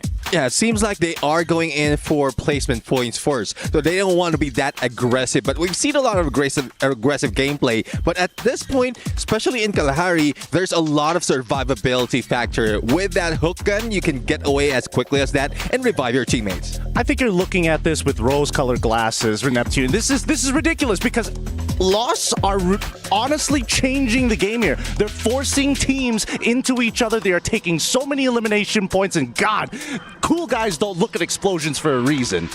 And not to mention, Lost, where are they on the leaderboard? There you well, currently they are rocking that #1 spot, not only in the match ranking, but also on the overall standing. And I love the performance of Lost in there. They were able to go for the backstab, and you did mention explosion. They just exploded. 15 Falcons has been wiped out quickly by Lost. With that being said, though, 31 points by the end of this match. RQ just behind them, but I don't even think teams were expecting Lost to do this well, because that means in the overall rankings that puts them at #1. But at the same time, it's forcing teams to think about this game differently now. It's not about, hey, do we need to take our time? It's, can we make sure that Lost doesn't steamroll us, especially coming into that 4th and 5th ring? Okay, I know we're highlighting LOS a little bit because they're at the top of the leaderboard. We gotta talk about the Dragons because they have been so consistent today. They placed top 3 in the first two matches, and then they come second in this one. What is going on with the Dragons? Yeah, I guess they're just going into the basics right now. Survivability at its finest.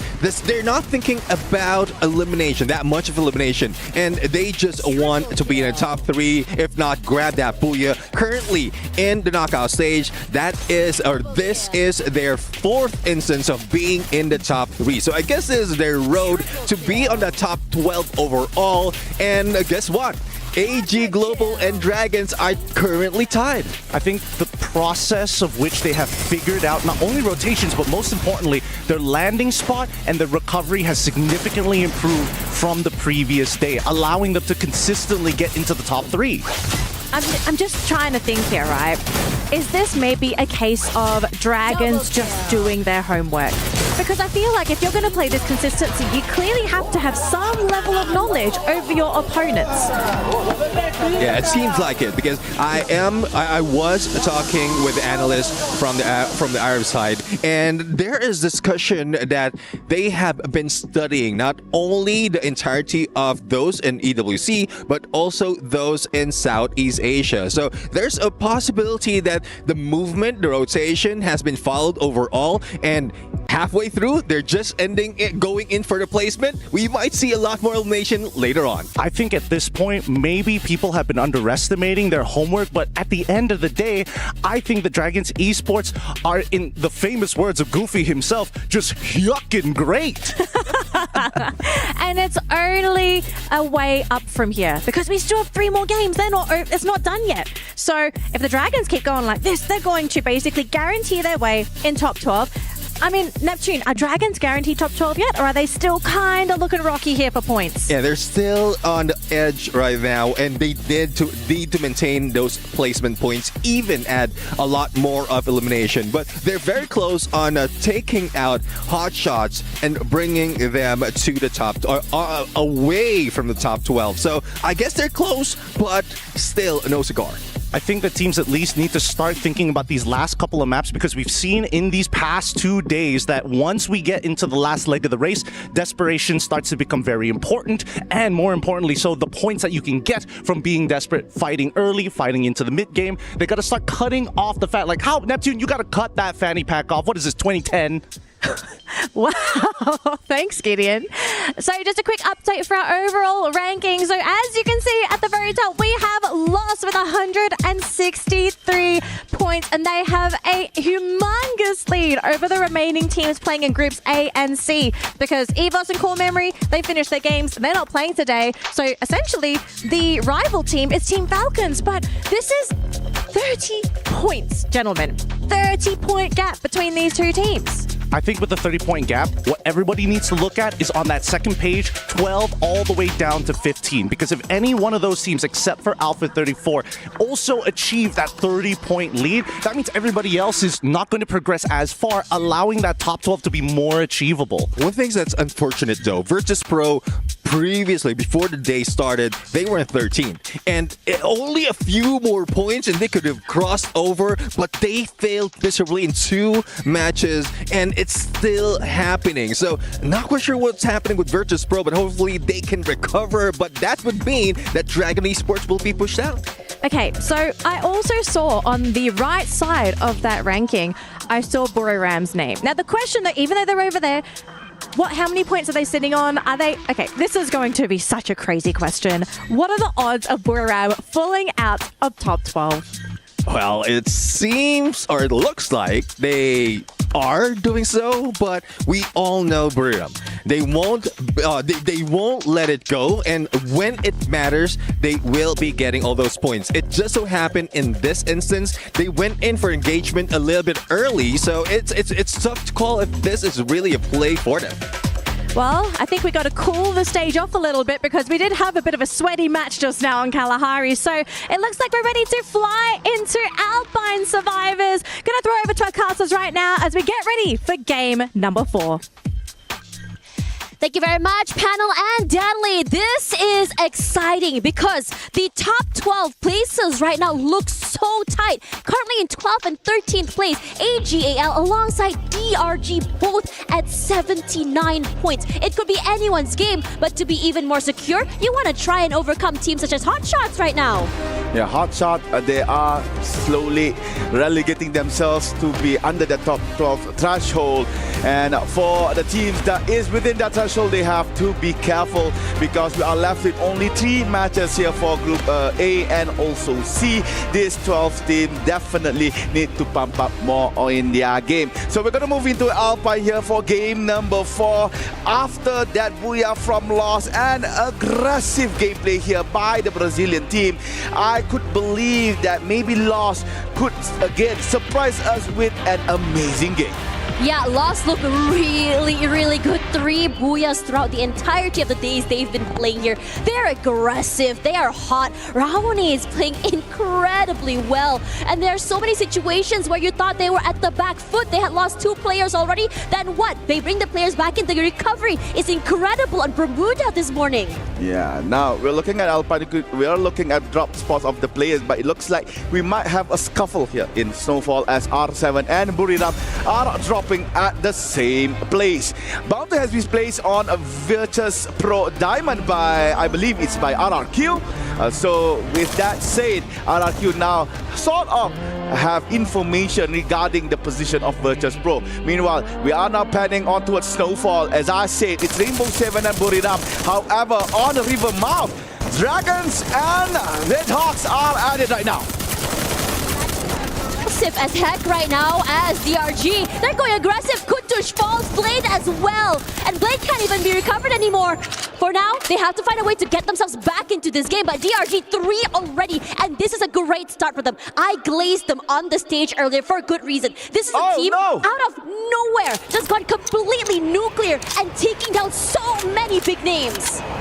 A short run here for RedHawks. The last member was finally found. It was found by Motovia from Pain Gaming, as Motovia is on that lighthouse tower, encompassing the whole area of River Mouth, looking at Team Dragons right now. He's being so careful not to actually release any kind of shot, despite being in a position where it's hard for Dragon to execute here, even for Motovia to go down So with that said, Motiva tried his best. Carlos goes down towards Rima. Rima now on the floor.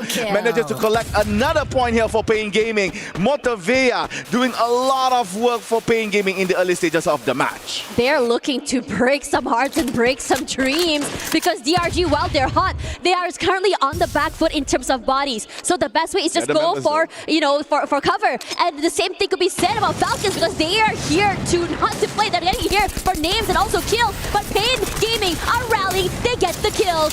DRG, one more member falls here, but for Pain, they try their best to get those pickups. But Falcons, Peter, he's aggressive. There's a reason why he is one of the #1 decorated players on this team, and he has taken that first pickup for the team, and they're looking to find a different way to eliminate Pain from this game. So Gus tried to fly himself away from Falcons, but apparently the Falcon managed to swoop him away in midair. So there is only Motivia left, and Motivia doing work towards Team Dragons. He managed to secure 4 elimination for this Brazilian team, all alone with that car and also Woodpecker. Oh, such a unique setup here by Motivia, using the glue wall and also the mini jump pad right on top to gain elevation and a good angle to actually go towards Forest Raid. So main job here for Motovia, he has to revive the others. You want to be able to do that as well. I mean, you saw they had a bit more advantage in terms of their cover and positioning as well. But Falcons did a great job of rallying and being able to break through those defensives, running in as a 2-2 to be able to just really push them outside into the open arms for his teammates. And I think that Falcons, while they have been a bit more quiet, they are here today to just really solidify their lead. Pain Gaming is back. Motovia managed to actually revive everyone back. Meanwhile, a little bit of a scuffle here in Rai as AGAL spotted on Olympus scouring around the same area. Rai is a very open space area. They have to actually close in their gap. Meanwhile, Noki was knocked by View on the backside. That they have to take refuge in that arsenal. Noki again on the floor, this time alongside Adam. And Onyx Olympus not looking so good. They have to fly away, and indeed they did. So the remaining members tried to exit. Only one member actually exited as Zyro was left here to handle AGAL all alone. Varus tried to break as much wall as possible with the Groza in hand. And Zyro managed to find cover for the current time being. He had space, but sadly Dew found his back and Zyro goes down. It's just a terrible position to be in when you have no clue where the AGL members are. And the AGL realizing that they have to really struggle to earn their spot into that top 12 just really fuels them further. Now they have, all the, armory, they have the upgraded weapons, and I think this would really increase their firepower, give them an upper advantage to be able to get all those frags, to be able to solidify themselves into some points in terms of kills, in terms of positioning as well. Alright, we might see another Falcon and Pain Gaming interaction here, this time on Rivermouth. Here is a short replay from Rainbow 7 where we could not actually report it for you guys. And Rainbow 7 manages to actually control Buriram. It looks like Buriram has to exit the vicinity instead. And now we're looking at Falcon again. We're about to see whether or not Falcon repeats their match against Pain. They had a very good run earlier where Pain was left with Motovia to do all the revive. But apparently Pain manages to actually find a route to fall back, but Gus has been spotted by Falcons. Yeah, Falcons, they're ever watching, eyes like a hawk, if you want to say it. Gus gets backstepped here, his teammate wants to pick them up, but I don't think that Keroro is going to allow him that space to be able to do so. A lot of pressure going toward him as well, and Peter cannot do a lot to help his teammates in this situation. And as for Falcons, they're understanding that in this dire situation, the best course of action is to take a little bit more space. Pina tries to actually do some suppressed fire towards Team Pain Gaming, but knowing that they are quite far apart against each other, so Falcon decides to actually just maybe find another thing to do here in Rivermouth, maybe find some resources that are lacking in the team. But it looks like Pina was aimed at, I think Pain Gaming, yeah, Pain Gaming from the minimap. It looks like they are trying to engage on towards Team Falcons. Meanwhile, the first zone is about to close. There's a few teams still outside of the zone. Example, Buriram, AGAL, and also Lost. Dragons resetted back their team. However, they are currently being bountied by another team in our Alpine. And it looks like the circle has updated, putting Sunside as the middle point. Interestingly enough, that southern side is such a heavy point of contention. So many teams rotating over, which means we're going to see some bloody fights coming from there. Virtus Pro, I think they can chill for now as the rest of Onyx are looking for a slower and later rotation as they try to bring themselves back into this game. And I say bring themselves back into the game is such an important thing for them because you want to be able to make sure that you have a bit more space to work with. Your teammates are able to get back into the game safely and you're able to rendezvous together to move together as a unit. All right, we're looking at Vision, System SP. They had 2 good games actually, despite currently being in the lower part of the overall table. They still have that hope to try to get to the top 12, trying to cut off teams from AGAL as well as Dragons. If they could actually get 3 more good games with good placement and elimination points, even with a Booyah, we could see another Latam team proceeding towards the point rush stage. Meanwhile, we're looking at RRQ happily camping at boot camp. Again, this is also a base camp, sorry.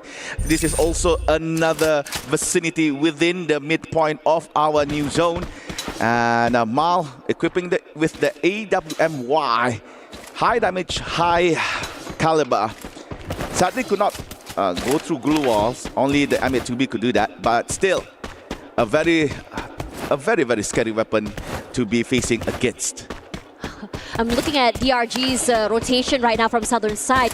This is a very scary rotation because they are currently right against the zone, and most importantly, if they do break into that circle, there's Falcons waiting for them. There's AGAL waiting for them, and that's the worst part because AGAL and DRG are currently on that same amount of points. They need to both be able to kind of like break each other to be able to earn their spot into that top 12, and it's really scary, especially when you're up against a team like Falcons. Another potential team going to point rush, Movie Star Rainbow 7. Playing it slow, does not enter the zone early. From Railroad, it looks like they are opt to go to Carousel. But the thing about playing in Carousel is that there is a body of water, so if they were to play around near that water, it could prove detrimental. Meanwhile, again, another team has entered base camp. This time around, it is Virtus Pro. Yet to get an elimination point in our game right here. They are side by side with Team Falcons as well as Team Vision System. Meanwhile, Lost just exited Rivermouth. You know, I think the panel had that question just now, will Buriram United actually make it to that top 12? Can they actually, maintain that point to be able to secure themselves here? And, I think the panel had a good, indication of saying, yeah, it's Buriram United. You don't really have to worry about them too much. They're explosive. They can start the day strong. They can still get enough, enough points to just maintain that top 12. And then suddenly in the point rush, in the champions rush, they hit the ground running. But in this situation where so many teams are this competitive, how long are you going to be just sitting on that back foot? Are you not going to try show a bit more of the competitiveness, or are you just going to just do the bare minimum here? I believe the bare minimum would be the least effort they could put for Buriram United, because judging from the points that they have, they are at high percentage to proceed to the next stage. Same goes to Lost right now. We're looking points, at them. Yes. Yeah, same for Lost right now. They are quite how can I say, comfortable to be current, being as they have sufficient points to be proceeding towards the point rush stage. And again, this is the airdrop brought to you by STC. Okay, very nice. I'm not so sure what's inside, but I believe this is a golden airdrop, so maybe either a Groza or AWM inside. Now we're looking at the Vantage Bridge where Dragons reside. Awaiting them in front is AGAL, but they are going to use that mini jump pad to try to go to front. And Dragons awaiting the new zone. And talking about the zone, those who are inside are actually right smack in the middle. Falcons, Virtus Pro, and also I believe only one member of Team Onyx Olympus. Therefore, the team that is in the middle of the zone will try to gate peep. Meanwhile, RRQ and R7. Yeah, very aggressive coming for RQ here. They're hot off that win this morning. They've done the rituals, and it's working out very well as R7 just crumble. Games King falls as well. The rest of RQ just taking their time, moving together as a unit. They've gotten 2 members of R7 already, and they can now chill. They're playing at the side of the zone here. The rest of R7 forced out there, back in the open, into the zone again. And this is the question. What are you going to do here? You have a vehicle. Yes, you have to go for a longer rotation for sure, but time is ticking. He's trying to adjust the vehicle. Yeah, you could reverse Hux. You could reverse the vehicle. All right, Hux has a vehicle. However, he's now all alone. Not much coin for him to revive at least one person. So his only option is either to survive or trying to find maybe a respawn platform. But sadly, the current circle does not provide him that option. So Hux has to play alone. And meanwhile, we're looking RRQ flying towards the base camp, trying to get to the center point of the new zone. Meanwhile, Pain Gaming blasted bullets on towards Team Lost, but at the same time being disturbed by one lone member of Onyx Olympus. And Lost is looking at AGL. Lost is looking hot. If you ask me, the southern side where they're holding completely open, they have the scoped weapon as well to allow them to go for these long-range fights, but the fights that are long-range are taken away by Dew, as Hux eventually does fall to Onyx, in fact, who has placed himself out there in the open. But for the rest of AGL, they're stuck here. The zone's pushing, they're stuck literally between a rock and a hard place. As Rigby finds that first pick-off, Sypha falls, has to recover, can't do that. The glue walls are just falling so easily, melted right now, taking so much damage. Barros as well, the numbers are dwindling, and AGL don't seem to have an idea how exactly to recover from the situation. You alone here, and now the members have followed a double kill for this guy who's putting in so much pressure. AGL falls, and I think for DRG, this could be the holy or the hallelujah moment they needed. Under the mercy of Team Lost goes down AGL. The next thing you know, Dragons as well on 9th place. Lost yet again. Shoving bullets this time on towards RRQ. With the M249, definitely the weapon of choice.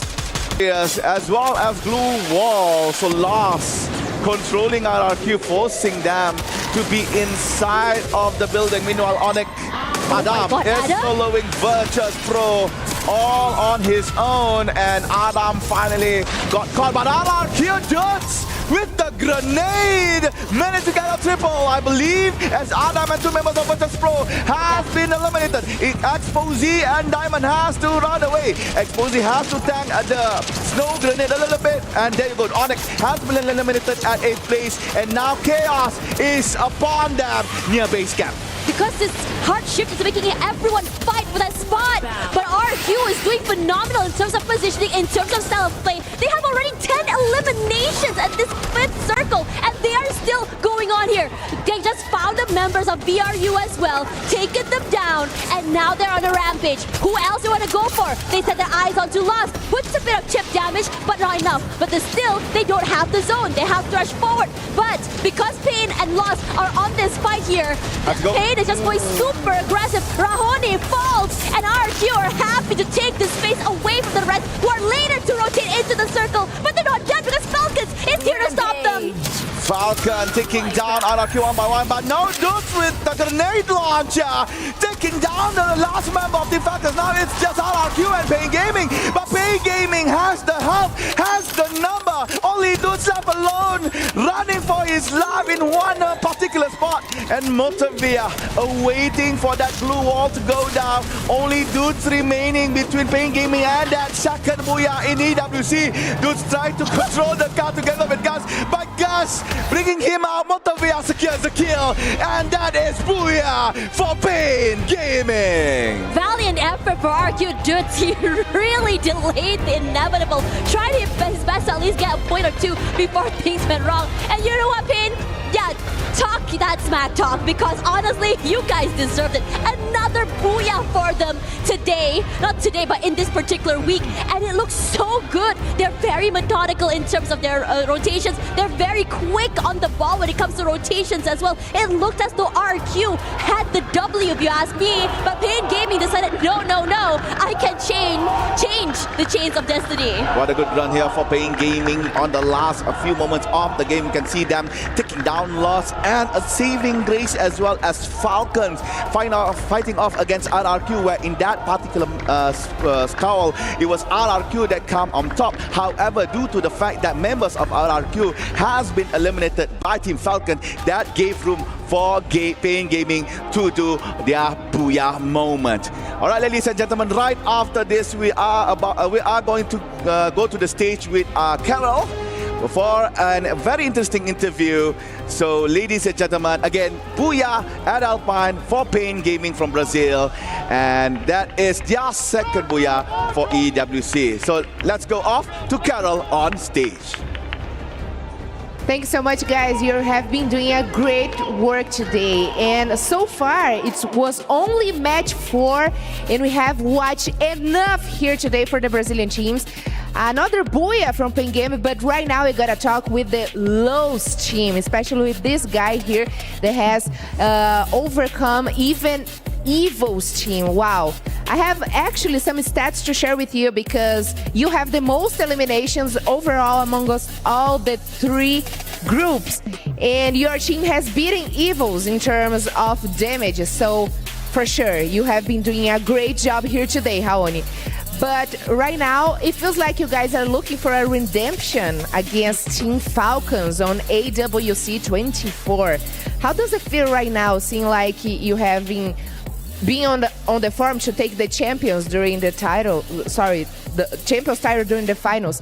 Raoni, já trouxe algumas informações aqui que vocês estão ultrapassando o time da Evils, principalmente nos danos, né? E você tem as maiores eliminações dos 3 grupos até agora, mas obviamente que não dá para esquecer que no ano passado vocês ficaram no top 3, né? No antigo time da Netshoes Miners, e agora vocês estão voltando aí atrás dessa redenção, com certeza para cima do time da Team Falcons.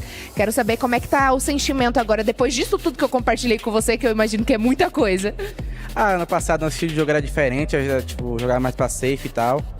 E nosso time esse ano, 2025, tá bem mais forte. Começamos o ano mal, mas depois nós foi campeão brasileiro e conseguiu classificar pro Mundial. E o nosso estilo de jogo tá muito bom, atrasado, só rushando. Um estilo de jogo que eu gosto muito, nosso time gosta muito, que é mais rushado do que ser rushado, que é bem mais fácil, né? Mas nós tá muito confiante e é isso. Okay, so basically it's a mix of feelings because last year we had a totally different game style going on. Actually, we also have a different roster. Only 3 players remain on the team. But right now we feel way more confident to be here. On the very beginning of the year, we still had a lot of mistakes to be fixed, but we overcome. We won Free Fire World Series Brazil, and we came here as a champion of Brazil, and we are here for sure, very confident to take the trophy. And right now, I want to know your expectations for the rest of the day, because you guys have done so much here. You got booyahs yesterday, you got another booyah today, and for sure, I would like to know if your main goal is to finish as the best team of the day. Com certeza vocês estão fazendo uma campanha incrível aqui no EWC. Essa só é a fase classificatória, o último dia da fase classificatória, e eu quero saber suas maiores expectativas e se também seu objetivo é terminar em primeiro lugar aqui, como não só no topo de tabela, mas melhor time do dia. Isso é um objetivo nosso, terminar como o primeiro time do dia e melhor da tabela também. E as expectativas estão melhor, manter sempre o pé no chão e sempre o mesmo estilo de jogo, com a confiança lá em cima, e é isso, e amassar. Tem algum recado pro Brasil? Recado pro Brasil que nós vamos amassar, se Deus quiser, nós vai ser campeão. Perfect. So he basically said the confidence of the team is just rising up. After matches and matches, they have set a new strategy to be here today, and it's only the knockout stage, but they are seeking, they are thirsty for the trophy, and they will not allowed to come back to Brazil without the trophy. And that's all, my friends. We have watched great actions on Free Fire today. Today is the last day of knockout stage, and there's still a lot more to come, and I'm excited to be part of this. All right, so let's go for a quick break, and we'll be right back here with more action for Free Fire at EAWC 2025.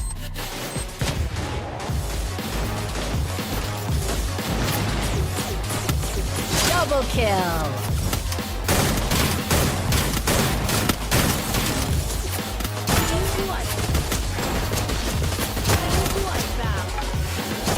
Rampage.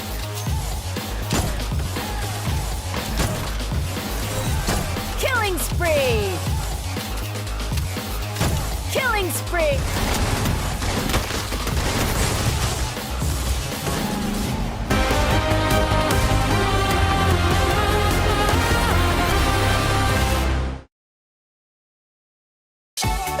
What is up, folks? Welcome to What's in the Bowl at Free Fire Esports World Cup 2025. I'm your host, Husky, and today I have two gentlemen with me on the couch from Virtus Pro.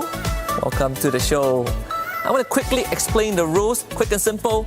There are two bowls of this sort on the table, which the players will draw from. Plenty of notes inside. When they draw the notes, they will have to read it, hide it from their partners, and have them guess what it is. They could use audio cues, they could do actions, they could do anything they want. So, are we ready? Take your draw. Don't show him. What have you got?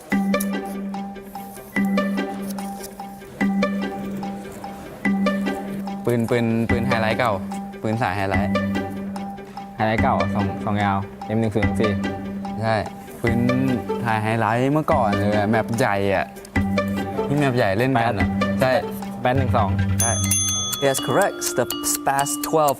Okay, good job. Number one, 1 point for you. Now it's your turn.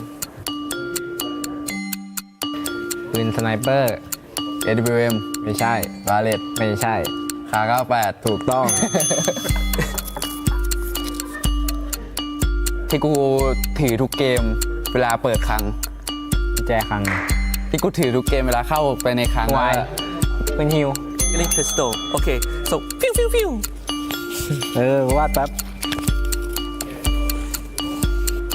แมปทะเลทรายปืนสลิง Congratulations, we have a tie, but we need a tiebreaker. Rock, paper, scissors. ต้องคือเปล่าต้อง And we have a winner! Yay. Right, since this is called What's in the Bowl, I have one more thing in the bowl for you guys. You ready? Ready to know what it is? It is... Good luck, VP. Good luck for EWC. And that's all for What's in the Bowl. And I'll see you guys in the next one. Hi everyone, it's Yunsul and we are here at the Esports World Cup 2025 Boulevard. Very lively here, the gaming district, place for you to enjoy esports. But the most special thing about here is the food. Southern region dishes, all of the regional dishes, food. Who doesn't love food? Because I am. So I hope you guys will enjoy the moment on the camera. But if you can, please come here and share the fun with us right here at Esports World Cup 2025 Boulevard.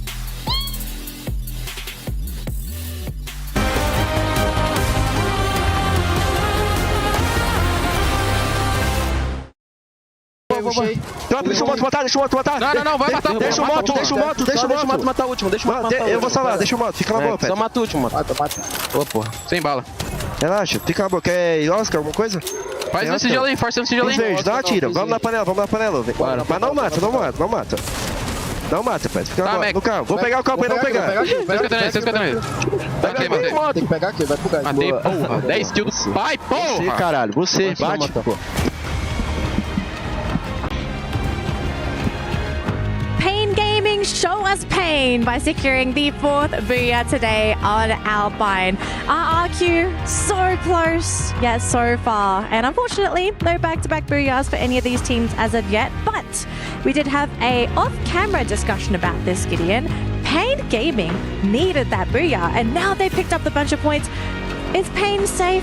Are they feeling safe now? Or are they still on the verge of maybe having a bit of an instability moment? Well, I think, two things that are going really well for Pain Gaming as of right now. The second half of the maps is something that they've, shown us on day number 1 that, hey, we can actually get a good amount of elimination points on top of placement points no matter the map. So that consistency is always great. Second of all, the fact is they're breaking into top 12s pretty easily. I think they are relatively secure. I mean, Neptune, you can fact check me on this one because, again, this is based all off of gut feeling. Yeah, I mean, they have breached the 130 mark that we keep talking about. So, yeah, currently 5th.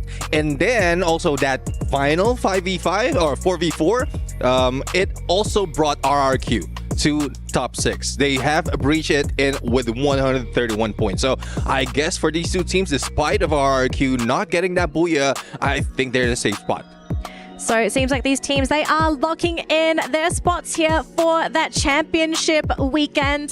But very quickly though, we do have our match ranking for the game that has just concluded. And RRQ, you know, even though they didn't get the booyah, they still topped the charts there with the most points thanks to those eliminations. But of course, eliminations, those are just as important as those booyah points. So RRQ, Pain Gaming, locking in their spots. Team Falcons, I mean, they're going to be happy with themselves as well, right? Just grabbing up some more points, climbing up higher and higher on that leaderboard. But to be fair, if you're up there, you kind of don't need the points. It's just kind of to say, well, I'm up here on that leaderboard. But we're not done. We are not done yet. We still have 2 more games to go, and we still have teams that are vying for those points to make it to top 12. So what are we looking at on that leaderboard? Where is the danger zone? Like, are we looking at maybe like 10th place until 14th, 9th until 11th? Like, where we kind of going here? Well, judging from the numbers, those that is very close at 100 spot, which is 106. That is where Fluxo is. So them together with Movistar R7 and Buriram United is in that bubble. But unfortunate for Fluxo though, they have no say in it. They won't be playing for today, so Movistar R7 as well as Buriram United will be able to move up. I mean, it's not within their control, but I'm looking at it, and honestly, it's getting pretty tight, right? If we're looking at specifically 12 on top of 13, AGAL, and as well as Dragon Esports, they are neck and neck. 2 points difference between those two teams, and they're trying to overtake Hotshot Esports at 87, which they should be able to do in the next 2 maps. But there's still the possibility of Virtus Pro, if they come up with huge numbers in these games, like let's say 30 points each on either map, I think they can just shoot right up in the standings and knock one of these teams out. And hopefully this is the time, because Virtus Pro, they failed in the first 2 maps. 3rd map still failing, so it's very difficult to say if they'll be able to bring it. And like it might be I would say, hanging in there on the top 12. Very close, I would say, based on calculation and performance. So hopefully they bring it on the remaining maps. All right, gentlemen, it looks like we're almost ready to jump into our 5th map of the day. But before that, though, it looks like our casters are on the main stage. What's happening, casters? 4 games done, 2 more to go. Husky, time is running out, buddy. It is running out, and you can hear the echoes, the cheers, the screams, the support, primarily from our returning champions, Team Falcons. Yeah. Falcons, let me hear your noise, Team Falcons! And it's not just about Falcons. We've got Indonesia in the house as well. Indonesia, make some noise! Great stuff so far. Love the energy, love the atmosphere. Atmosphere is electric, but not just Indonesia. Because supporters from the Middle East, Dragon Esports! Oh, here we go. Oh, the retaliation. That's a rivalry. So it looks like Falcons wants to make a little bit more noise. But if you hear from Gideon, we've got our Bangladeshi boys in the house as well. RedHawks, make some noise, baby! Yes, that's what we like. But if there's one thing that everyone in the stadium can agree on, Free Fire fans, make some noise! And that's what it's all about. Ladies and gentlemen, boys and girls, we are going to be throwing it on over to our casters. 2 more games. Let's see who survives the knockout stage. All right, Hotshot, AGAL, Dragons, Virtus Pro, and as well as Onyx Olympus. This is the 5 teams that are currently close with each other within the relegation zone. Sadly for Alpha 34, due to the fact that they have completed their games, they could not actually qualify to the point rush stage. So what's your take, Tashmani?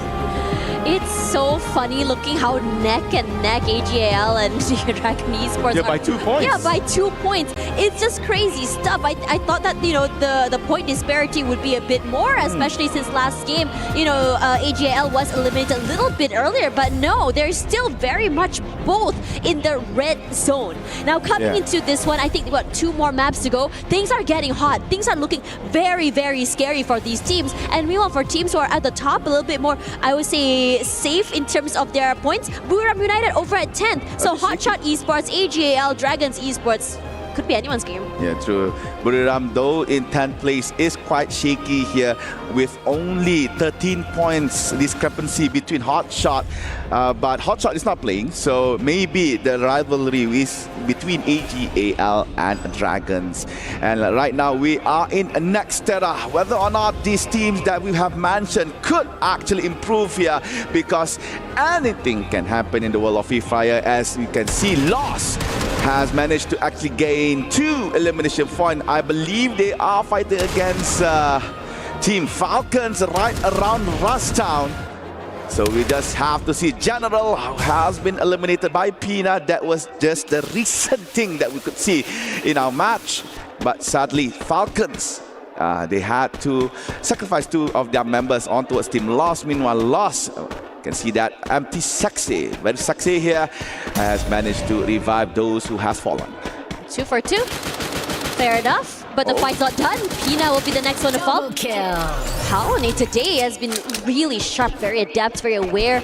And I think for him in particular, in terms of eliminations, in terms of being able to play that first contact play, I think because the players of Lost are just so individually brilliant, they're allowed to just really roam around away from each other. They're allowed to take up space alone and without really worrying or needing too much support for their teammates. And if push comes to shove, the rotations that come through have been great. All right. You can see on the kill feed, we see on the Olympus, we see Rainbow 7 and Dragons as well.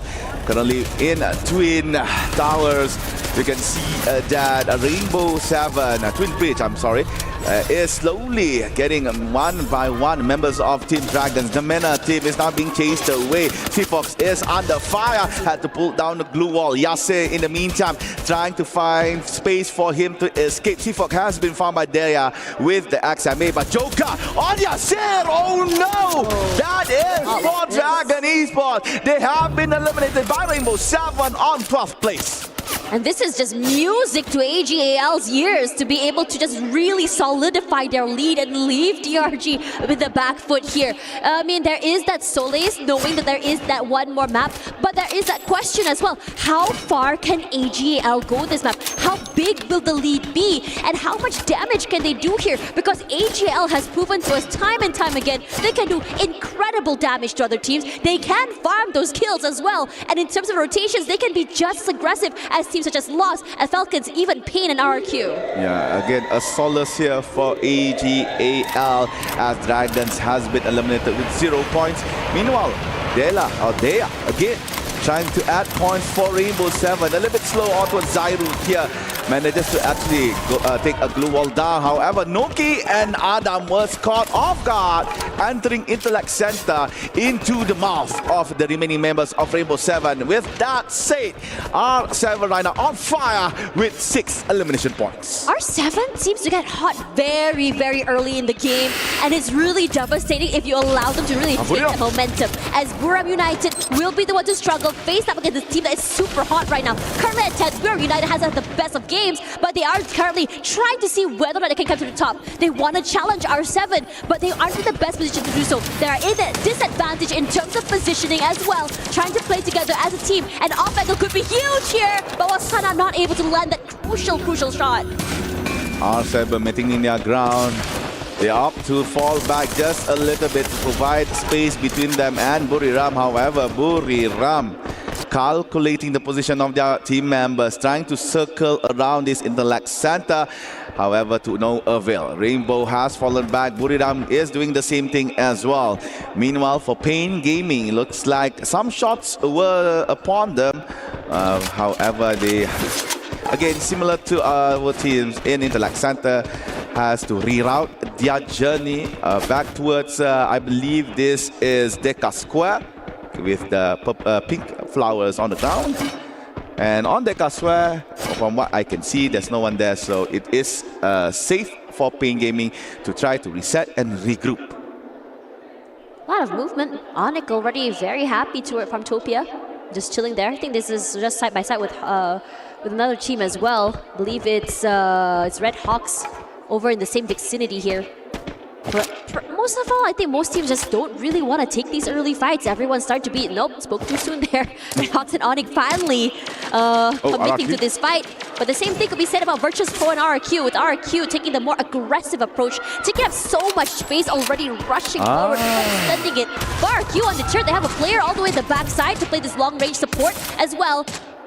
Nice shot onto Benjum, but not enough to take him down. So for the time being, RRQ, VP happy to play a little bit more passive and just play together as Team Diamond. Ate a lot of damage here, but this is a time for Abai to just rush forward.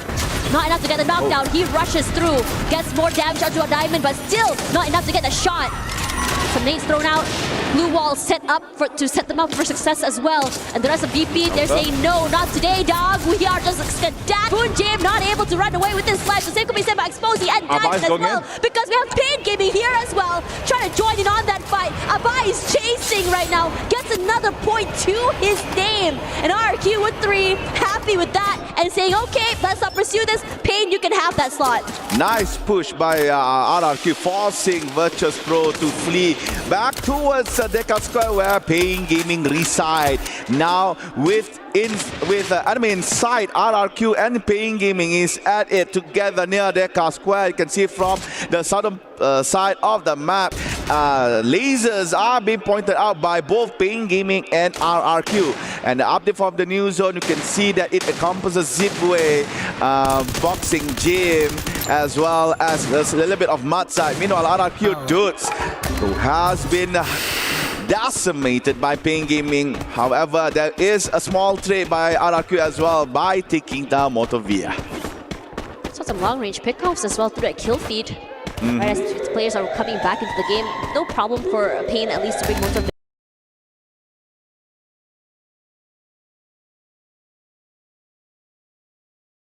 up back in here, but the southern side is still very, very aggressive, with Lost coming into the fray as well, getting 2 members of RRQ. RRQ here is scary because the RRQ team is sandwiched between both Pain and Lost. These are 2 very, very strong teams. Kiba and Dudes, I think they're separating here. Dudes going for a longer a little longer rotation away. Means that Lost is going to try and find their way to just really dwindle down those numbers. Knows that Kiba is close. Every point is so precious.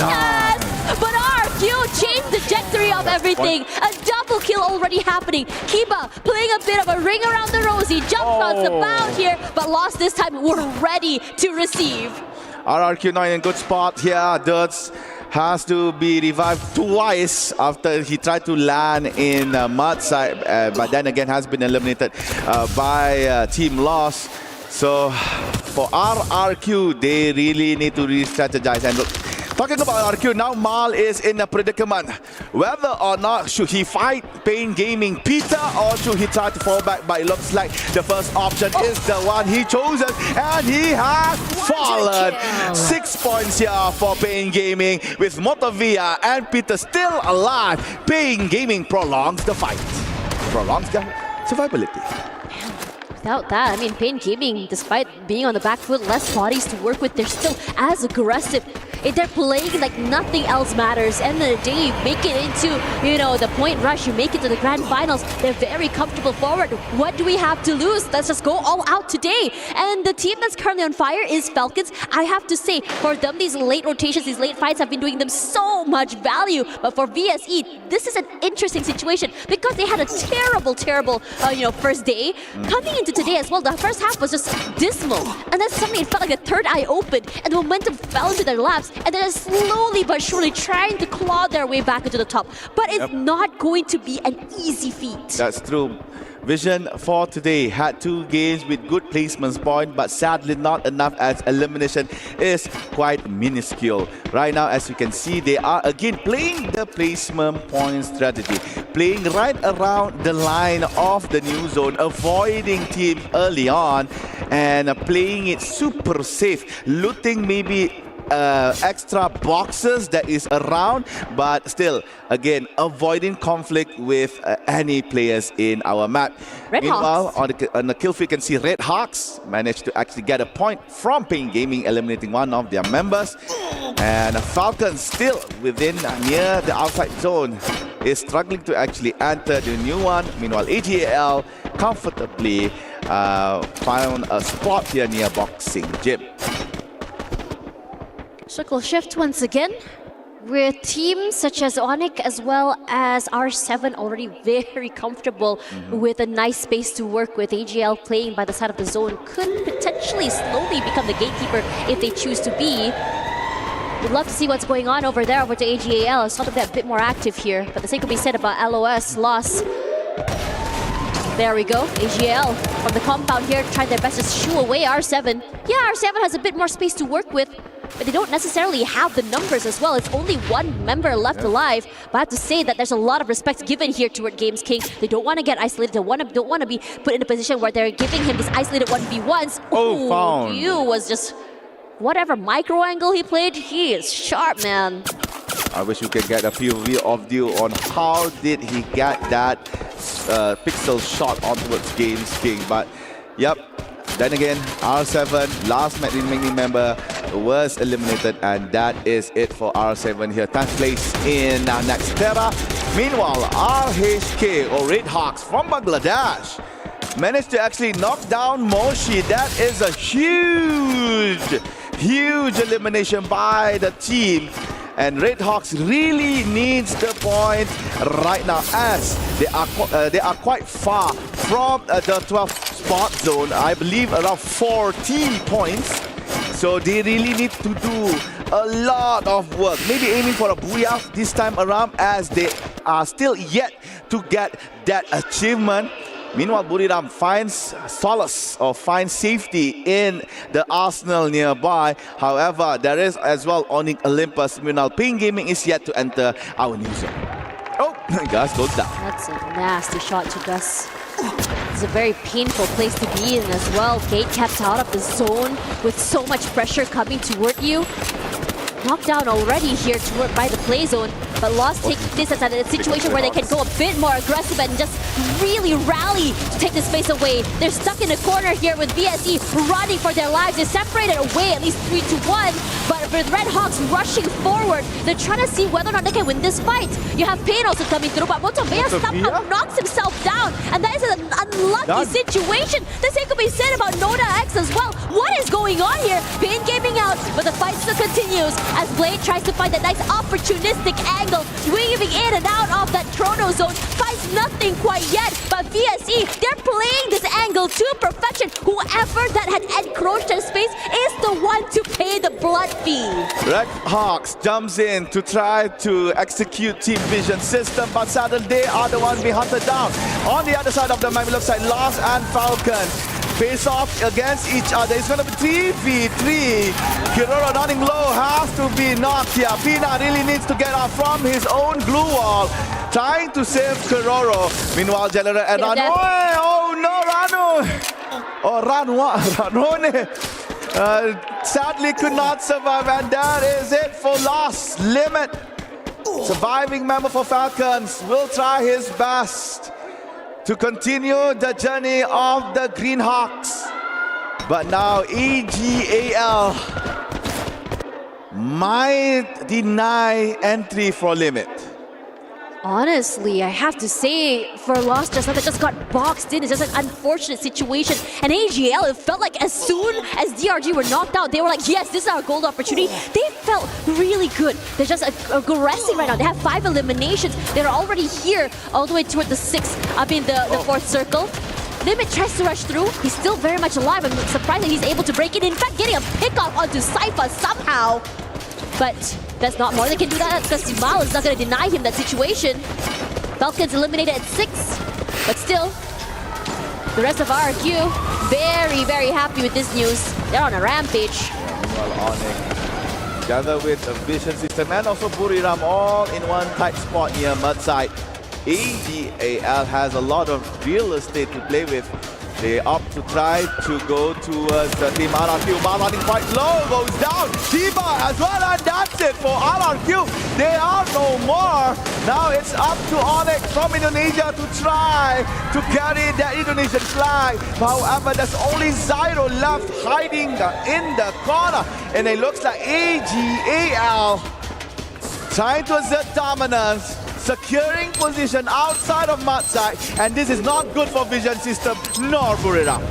You gotta stop them. This is illegal. How do you just walk up and shoot someone in the face without anything? Just so fearless right now. They've taken up so much space off that circle as well. Yeah, the circle is shifting, but if anyone tries to rotate out of the building, you know that AGL, will be ready to receive. VSE moving in tandem with the zone, and this is smart. They have put themselves so much cover to be able to rotate. Buriram United, the same thing as well. Zyro, the only surviving member of Onyx here. What are you gonna do? I think AGL want to go on a hunt. I think they probably have a bit of idea where Zyro might be, but Zyro, he's being very sneaky right now. One wrong peek, and I'm pretty sure one member will fall from AGL here, but the fights on the other end is starting to get hot. And the glue wall that is standing in front of Zyro will be there for so long as it might melt. Yep, there you go. Zyro has no more glue wall. AGL instantly goes for that lone Indonesian, trapping him in the corner. And for AGAL, this is a pinnacle moment for them, as this could be the game that could secure them the point rush. Managed to find Zyro. That is 8 for AGAL. Onyx now on 4th place. We are left with Vision System, AGAL and Buriram. All three of them are quite far apart against each other, but Hugh has AWM, has the long-range weapon to work with, and they are controlling Buriram. Honestly, Buriram United has a nice area of hell protection as well, but AGAL is also making it life hell for VSE right now because they're sandwiched between the two different areas. You hide on one end, you're gonna meet with another team here, but the zone is not particularly in favor of AGL. They gotta move right now. Out there in the open, they take a more aggressive approach. They want to rush forward to VSE, and I think VSE knows they're preparing themselves with the utilities, with the heals, with everything else in that kitchen sink. But AGL really taking their time here, understanding their predicaments. Yeah, Vision System right now is actually being pinned between two Thailand teams, Buriram and AGAL. Will the Mexican team, representative from the Latin American region, survive this war? Trying to throw some utility on towards AGAL and also some towards Buriram. Lots of glue melters has been put down by Vision System. This allowing AGAL to stand behind cover, but from behind, Buriram putting down bullets, causing a member from Team Vision to be eliminated. Moshi gets the kill on towards Andre. Deal, spot cheek, and she goes down. Cypher enters the fray, and they took down Vision one by one, and Latam is no more. It's now between Thai and Thai. AGAL and Buriram. Who will get this booyah? Buriram trying to go for the execution. AGAL on top. Cypher running quite low, and Cypher goes down. Paras could not provide the backup from the side. Paras has been blocked by their own teammates. Gluo. You goes down, normal sniper, but get high. Turns for it, and now Joanna tried to work as much as he could to try to save his teammate, but he goes down as well. But Paras goes down. Now it's only up to T9. Would he be able to take down Buriram? It's gonna be 1v2. It's gonna be a golden clutch for T9. I'm sorry, 1v3. T9 facing us Moshi, but here comes Joanna. Here comes Get High, and there you go. T9 goes down. No one is alive for you. Buriram, second booyah, EWC 25. Buriram United really need this pick-me-up. They were very quiet this last few games here. But I have to say, quiet or not, they were a team that are quietly collecting points, still making their way up to the top 8 right now, at least on the overall rankings. They look good, they're aggressive as heck, but I want to just really give an honorary shout out here to AGL. As soon as they heard DRG had fallen, it was as though they were motivated, they were aggressive, they felt confident. Dio had 6 eliminations on his own that game with 12 elims total for AGL, and this should really catapult them forward to a more secure placing for that top 12 spot. As I was saying, Buriram is in a shaky spot back in 10th place. With that booyah and elimination points that they managed to get, definitely secures them the point rush slot. Meanwhile, for AGAL, despite not having that booyah, the points that they have collected in Nextera actually saves them from relegation. They still have that chance to proceed towards the next stage. As you can see, handshakes was given by the manager, the coach praising them for a very good play in Nextera. And yep, we could see AGAL tomorrow. And for now, guys, we're going to go for a quick break after this. The final maps do not go anywhere.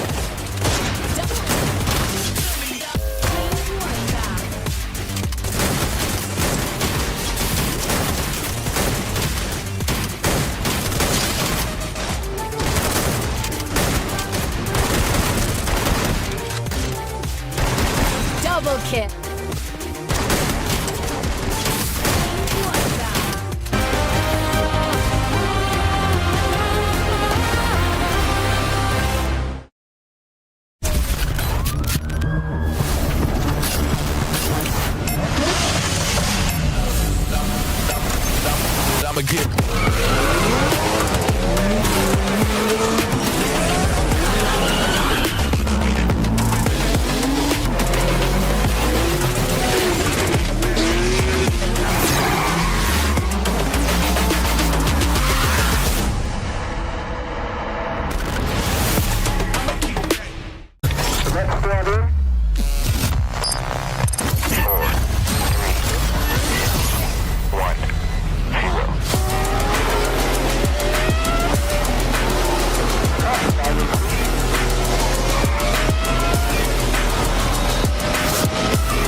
ตัวเดียวช่วยปิดแล้วปิดแล้วใจเย็นตัวเดียวทำกูแล้วออกมายิงไว้รอยิงไว้ปิดหมดเลยมาซ้ายใจเย็นมันออกประตูทางที่เรามาปิดเลยแฮกลองนะเพื่อนเน้นหน่อยเพื่อน3-1วัดไอ้ตัดมาไอ้ตัดสักทีบังกูเหี้ยออกมาล้วเนี่ยไอ้เหี้ยแม่งฟรีเลยวัดใต้บูญาคิวบูญา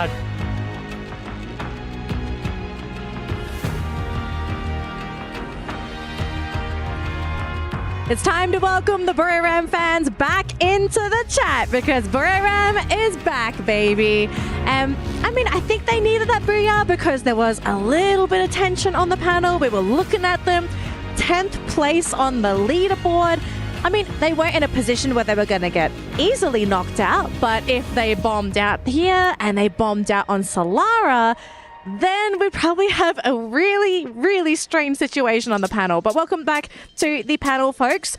We've got to break down that game because Buriram's booyah, pretty important. But we've got to talk about the more important booyah, which is the teams at the bottom. Now, Gideon, Neptune, we were really having a really tight discussion on this because Dragons, right? Great rounds 1 to 3 today. Then 4, not so great. 5? I mean, not the best, you know? We've seen them definitely play better. Yeah, I mean, we've definitely seen them play better here, but I mean, this is just one of the maps where sometimes you just flop. I think that's totally fine. They're still in a pretty good position. But it's like the worst time to flop Gideon because they are in 13th place on the actual leaderboard and they kind of need those points if they're going to make it to the next. Look, somebody had to do it, right? I was hoping that Buriram gets a game in. At least they did it now, so I can... now it's whatever. If Dragons do it, okay, sure.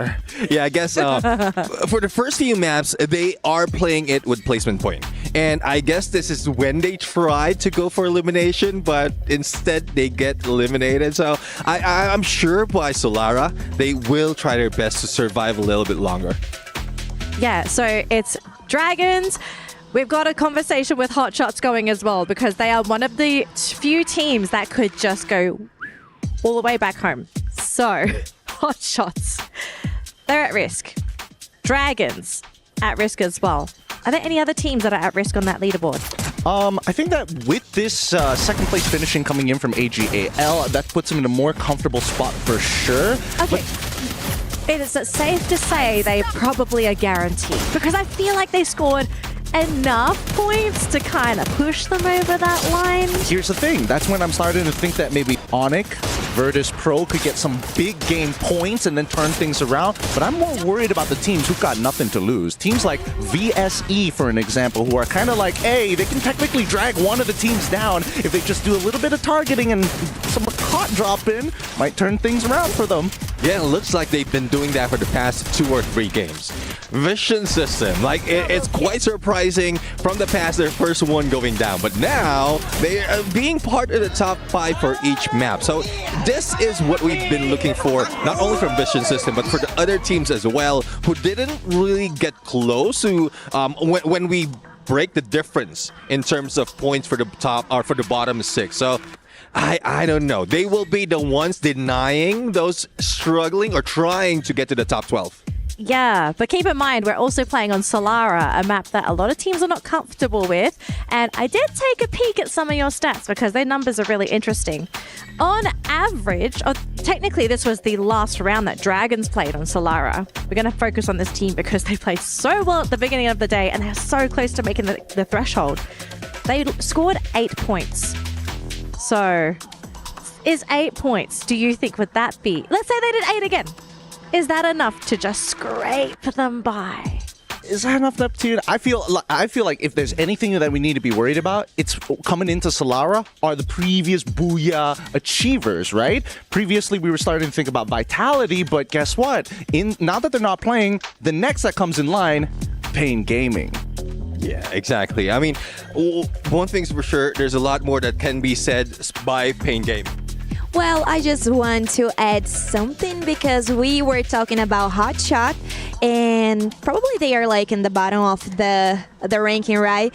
But I just want to remind that, I mean, Pain just did a Booyah, so they are kind of trying to, you know, they are going to do some shit talk at Pain Gaming, but Pain Gaming is doing really well today, and they could keep it. They are consistent, and they are showing to us like our Brazilian play style. So I don't know, maybe Hotshot, we can say that it's out of the competition, or we still can say that. I mean, the bar is on the floor, honestly. Like, if we look at the leaderboard, the line, I can't even see it. Like, my shoe, it's under my shoe.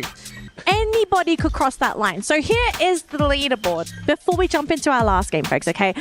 The fight for that 12th spot, it is so tiny, so close. Someone could just breathe and they will qualify to the next stage. Yeah, looking at the difference, I mean, Hotshot you did mention, and I know like you still feel what they said about Pain, but I guess they are feeling Pain right now. Only 3 points remaining from Dragon Esports. Make that 4. But Onyx could also come in and say, your dream is now mine.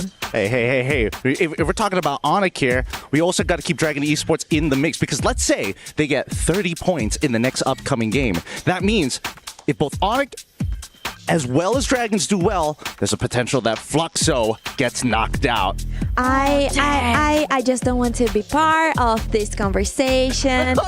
I will keep City here, or maybe, you know, I'm looking I don't want to be part of it. You don't want to be part.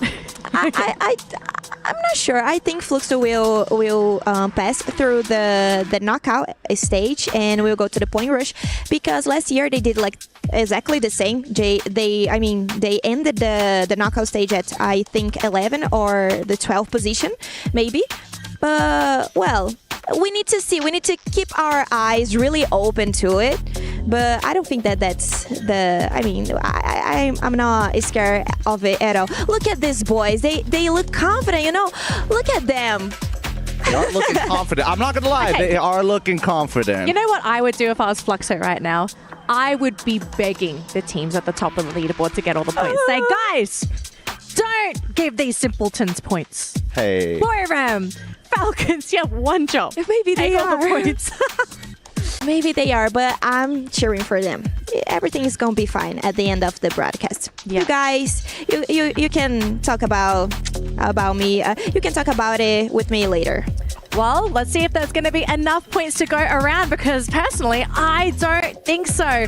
But most importantly, game number 6, our final round of the day, is ready to kick off. We're flying over to Solara and wrapping things up today here at Free Fire at EWC 25. To my beautiful casters, take it away.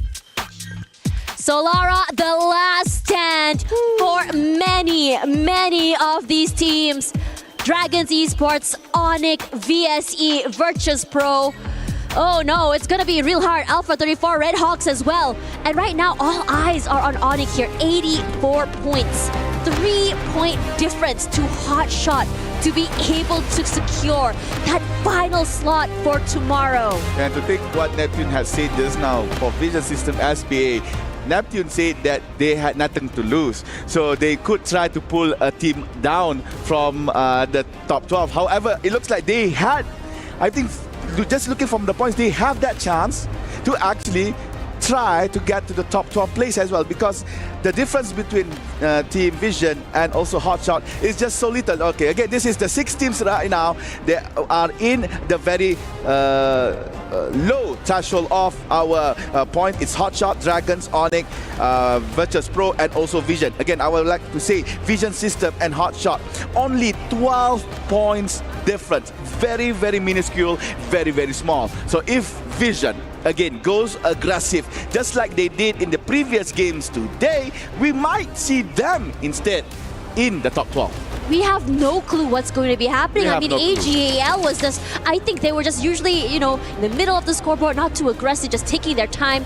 With DRG losing 1 point, I mean, yeah, this is a rough start for them. And they gotta hustle. They need to do something to be able to just really secure, just 3 points away from Hotshot. And meanwhile, you have Vision with a nothing to lose attitude to be able to overcome so many different teams here. As VP opens up this game with Pain in trouble.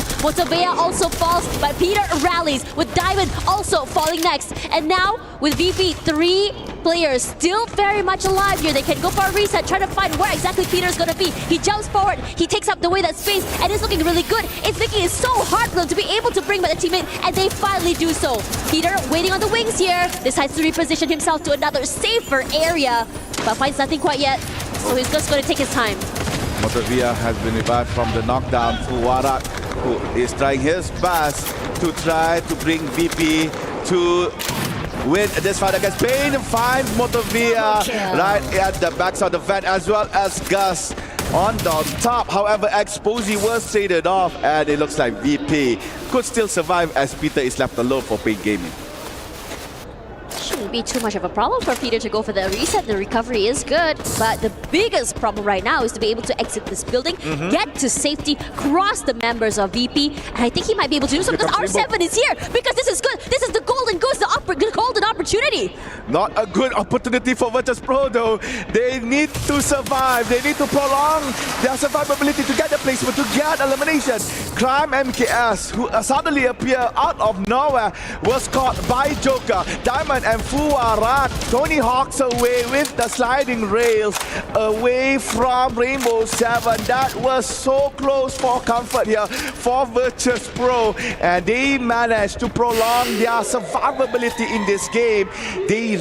Virtus Pro really needs the points as they are so close towards 12th place. Meanwhile, Onyx, same goal, same situation as Virtus Pro, really needs the point in order to proceed to the next stage. Onyx has been pretty much unlucky today. They've just been so separated from one another. They weren't able to play as a unit. You have 2 players left alive, and they go for a 1-1 formation. They try to tag team off each other. They're not able to do so, but the same thing could be said about Lost right now, because Rigby falls. You can see the aggression still very much there from RRQ. I have to say, they're hitting the ground running, and they're feeling really hot. They're taking teams left, right, and center here. And with their all eyes onto Lost, it's going to be interesting how they want to approach this game. Nando9 does bring back Rigby into this game. It's a matter of whether or not RRQ actually wants to push the issue. All right, RRQ still on a stalemate here with Team Lost at Delta Isle. And Abai tries to actually to slide in towards Team Lost. However, he was stopped in the middle of the way. They used the slide yet again, but this time around Lost actually retreated from Delta Al. They might want to go towards Windmill. However, Windmill, there is another team there. We're now looking at Dragons. This is the MENA team currently with 84 points, shy of only 3 against Hotshot that is currently on 12th place. They really need to survive and gain points. Back to Delta Isle. We want to see this engagement, and we're getting it right now as RRQ finally did push the issue, and they are just completely frying, but lost rallies as well. But it's gonna be hard because General is down, and now RRQ looking to eliminate the final member here. Nando9 running away with his life. Lost 2 members left. Nando9 trying to steal away the attention for his teammates, but Nando9 cannot do more than that. And there it is, Lost knocked out fairly early. The first team to be eliminated. What a stark contrast here as RQ takes the fire, and they are looking and feeling real good. Kiba, come on now. Freestyling in front of Nando's box. RRQ finessed themselves by taking down the leaders of the overall knockout stage. However, for Lost, it's 182 points for them. They definitely will go towards the next stage. Therefore, it's not a big loss, pun intended, that they have been eliminated on 12th place. Meanwhile, Rainbow 7 and AGAL is added. Joker takes down Chino, meanwhile Yu takes down Dea. That is 2 snipers taking down their own targets. Chinoy could still have space to be revived. Yep, he has come up back again. However, was traded with Baros. Baros is now no more. Game 6 pushing towards Yu. Does not have the capacity to fight against Yu right in front. As SPD, James Kick, like, I don't care. I have an SMG, but my SPD is way better. Takes down Yu, and AGAL is in trouble. Meanwhile, RRQ, same boat as well.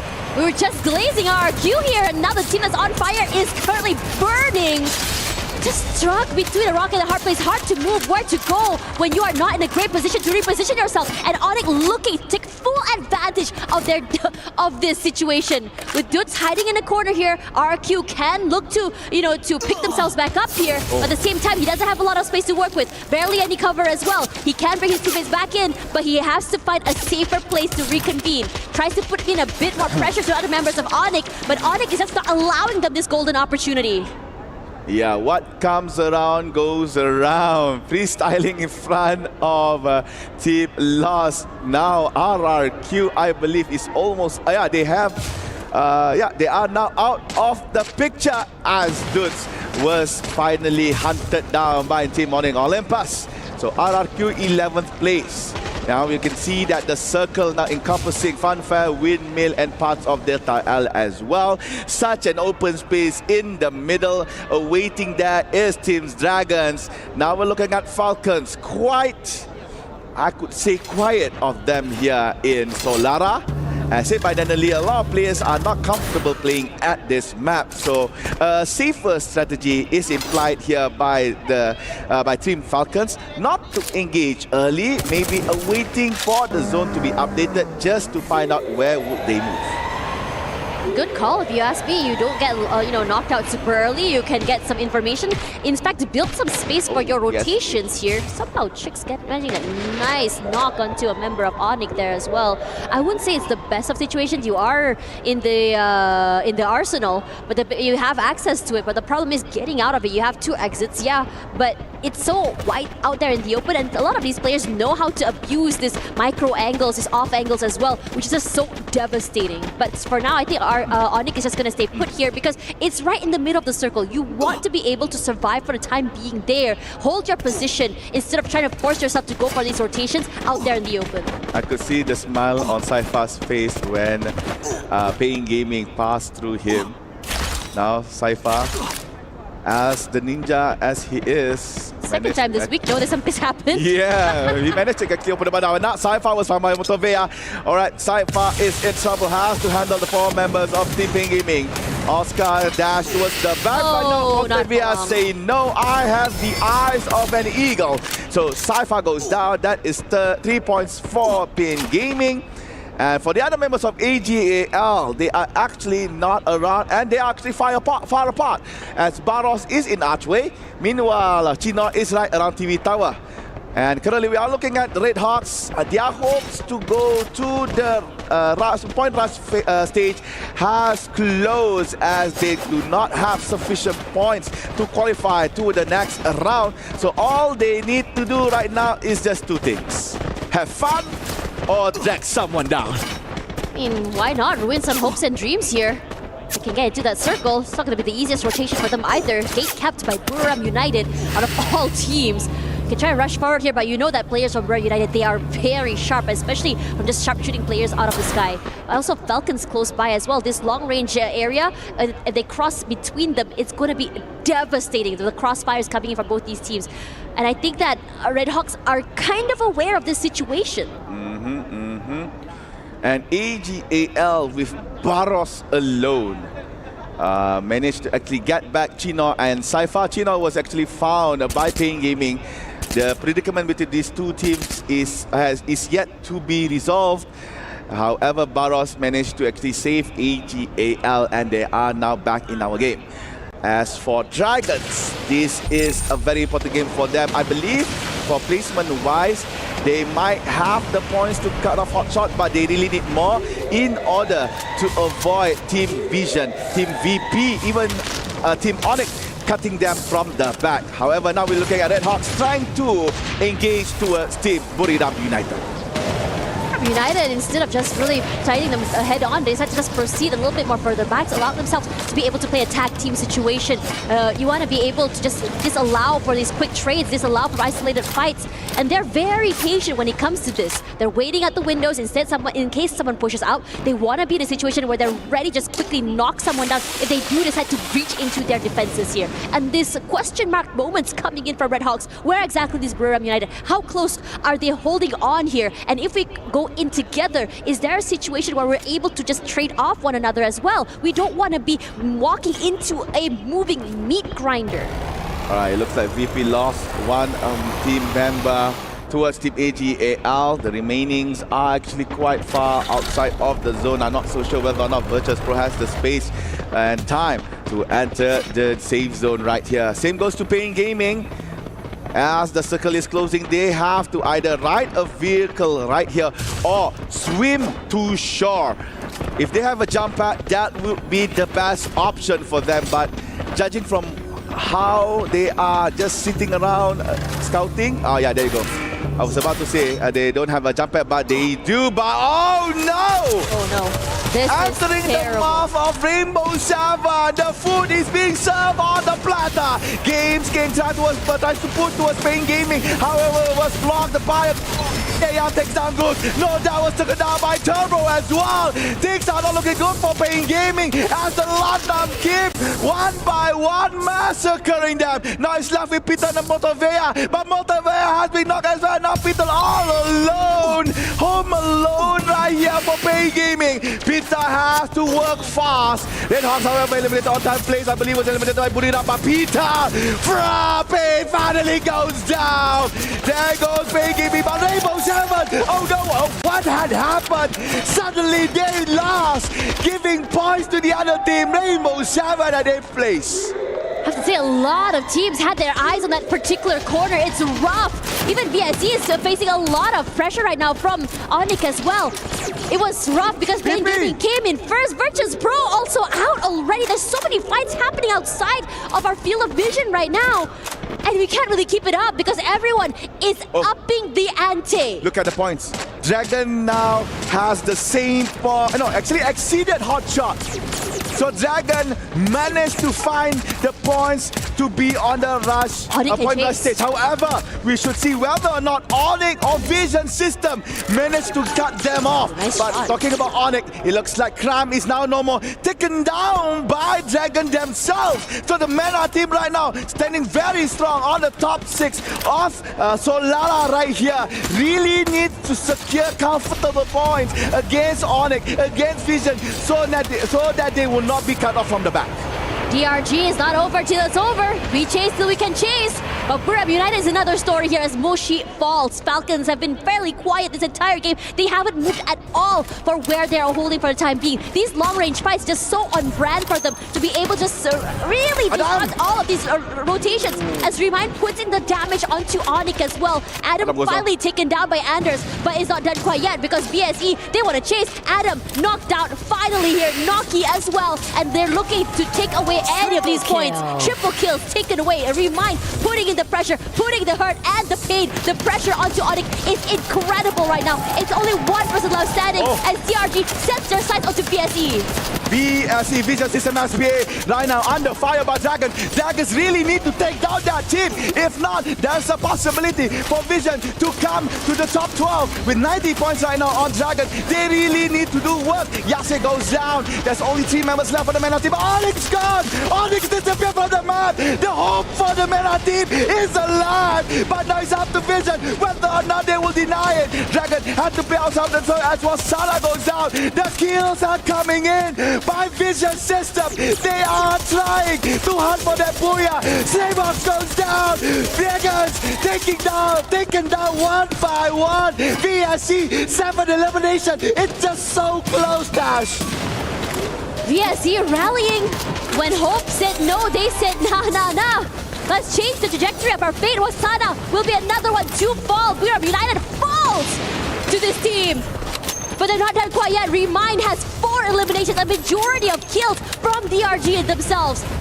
Just jump shots, just a reposition here. Tries whether or not he can steal away some elimination points to really put in the pain to the members of Falcons. And this crossfire from Vision is not making it easy. And Falcons decide to choose their fight. They choose to take a bit more space forward, ignoring where DRG are. And DRG with only 2 members left on the top side here, tries to rush forward. VSE aware, puts the damage on to Remind. Their reposition's not enough to kill quite yet, and they are going to wait. Both Dragons and Falcons are moving with the guns, however, only one floor apart. Tipok takes up another. No! Falcon denies it from Dragons. Now it's up to VSE. Vision, will they manage to get a first booyah here? Trying to execute on Falcon. They are in, but Jota goes down. Falcon holding their ground, forcing Vision to try to go from their vicinity. Andre now on the bottom floor. Chicks and Maxi still trying to guard that second floor. Falcon gathering all in one spot right here. But Peter tries to execute towards Maxi on the balcony. But Maxi goes down. Falcon is now so close to gain that booyah. Peter goes towards first floor. Kiro goes down as well as Peter. It's gonna be 2v2. It's so close. But Andre, red color now. That's up to T. Chicks is the only person that could bring booyah for Vision System. Pina and Limit finally rest their legs for a while. Time to observe what Tix is doing. Papina goes towards the front of VSK in hand. Tix cannot hold it. It's a 2v1. Try to hold the line. Now, baby, because booyah for Falcons. The Falcons still stand strong. They stand tall. Very decisive in what they wanted to do. Position-wise was not the best for them. Sandwiched between 2 teams, and they made that quick decision. What are we gonna do? We take this fight against VSE, or we take this fight against DRG? And they chose DRG, knowing that they are the team that had the lesser amount of players. And they were very methodical. These quick takings, this decision-making is just key on why exactly they got that last booyah. But the same could be said about that team for VSE here. This is a situation where it was so close for them to be able to rise up to the top. But despite everything, despite being at the bottom of the barrel at one point today, they still rally, they still chase, and they sit. Even as the maps ended, it's not over till it's over. Vision System almost yet again for the second time today almost secured that booyah, but they could not complete the game as smooth as they would. Falcons, this is their 3rd booyah, I believe, in EWC thus far, and it looks like our returning champions are showing the colors of green in the sky with the closing booyah on the last day of the knockout stage. Now, the most pinnacle, the most important information we would like to know. Will it be Vision System or Dragon Esports be at that 12th place? This is where a lot of question marks come in, right? Because we have no clue what's going on right now. Because the amount of eliminations, if you think about it, with Vision System getting 10, it should just really, catapult themselves forward. Granted, they also got that second place finish as well. But this map was very competitive. We start seeing fights from around the map. Yeah, a slower start, but when people said, let's go fight, they went all in and went all to fight. It was so hard to really pinpoint which team is actually going to be on the back foot. We thought that we already had a feeling or a good idea of who exactly will be making it into the top 12. But I have to say, till the last game, we are still question marking what is going on. Definitely true. Oh, a very intense moment here. And there you go. We got our tables right here. With 3 points different, Dragon Esports managed to qualify for the point rush. Vision System so close, but yet so far almost will never be there. 13th place for them. And with that said, Tash, please. I am so shocked as Vision System. They were at the bottom of the ladder in the beginning of today. But somehow today, they had really rallied themselves, almost making it there. But as you said, almost is not enough because there are only 12 slots. Dragons basically has clawed their way in, pushing hot shots below them, which is such a heartbreaker if you ask me. At Group B, it must have been so hard for them today. Just not being able to play, not being able to do anything as the day 1 and day 2 had ended. They could only watch as other teams slowly claw their way to top and push them out of that leaderboard rankings. And for Team Falcons topping these leaderboards, they have come here not to play, but to defend their title. They are looking to say that there's a reason why Riyadh is their nest, and there's a reason why they are here to just really dominate. Lost, I think they had a phenomenal run as well, but a little bit too late compared to the rest of the teams. Yeah, to conclude our day, ladies and gentlemen, we have our 12th team towards point rush stage. We have Team Falcons, Lost, EVOS, RRQ, Pain Gaming, Core Memory, Buriram United, Vitality, Movie Star 7, AGAL, Fluxo, and also Dragon Esports. There you go, we have our 12, and right after this, we are going to go with Carol on stage. So Carol, what's going on? Wow, what a challenging and amazing knockout stage we had. And I'm happy to welcome here the top team of the day, the reigning champions, Team Falcons! Congratulations, guys, you have made it to the finals. But before we advance to the point rush stage, you still have one more duty to do, all right? Right now, you get the honors to crush the bottom 16 keys and send them home. Are you guys happy to do that? พร้อมหรือยังฮะที่จะบดขยี้กุญแจของทีมที่ตกรอบในวันนี้ครับพร้อมแล้วครับ We are ready to be the honor to do this one. Amazing, amazing. The crowd is going crazy. I love that. Yes, guys. Amazing. So I'm gonna need your help right now because we have 4 steps here, right? First one, turn the key, open the switch, flick the switch, and finally press the button. สเต็ปนะฮะก็ง่ายๆเลยนะครับคนแรกนะครับหมุนกุญแจครับคนที่2เปิดฝาครับคนที่3กดสัญญาณครับคนที่4กดปุ่มค้างไว้ครับผม Okay, so let's start right now. It's time for the crusher. First play, please. Turn on the key. หมุนกุญแจได้เลยครับ Perfect. Second player, leave to open the switch. Third player. Click the switch. Wait. Fourth player, you have the most important job right now. Because when you press this button, you're gonna crush those keys and end dreams here. Are you ready? ก็คนสุดท้ายนะครับได้หน้าที่ที่สำคัญที่สุดเลยนะครับคือการกดปุ่มเพื่อบดขยี้กุญแจทั้ง6นะครับไม่ทราบว่าพร้อมหรือยังครับโอ้พร้อมสุดๆเลยครับ We are ready So let's go press the button ถ้าพร้อมแล้วก็กดเลยครับผมครับ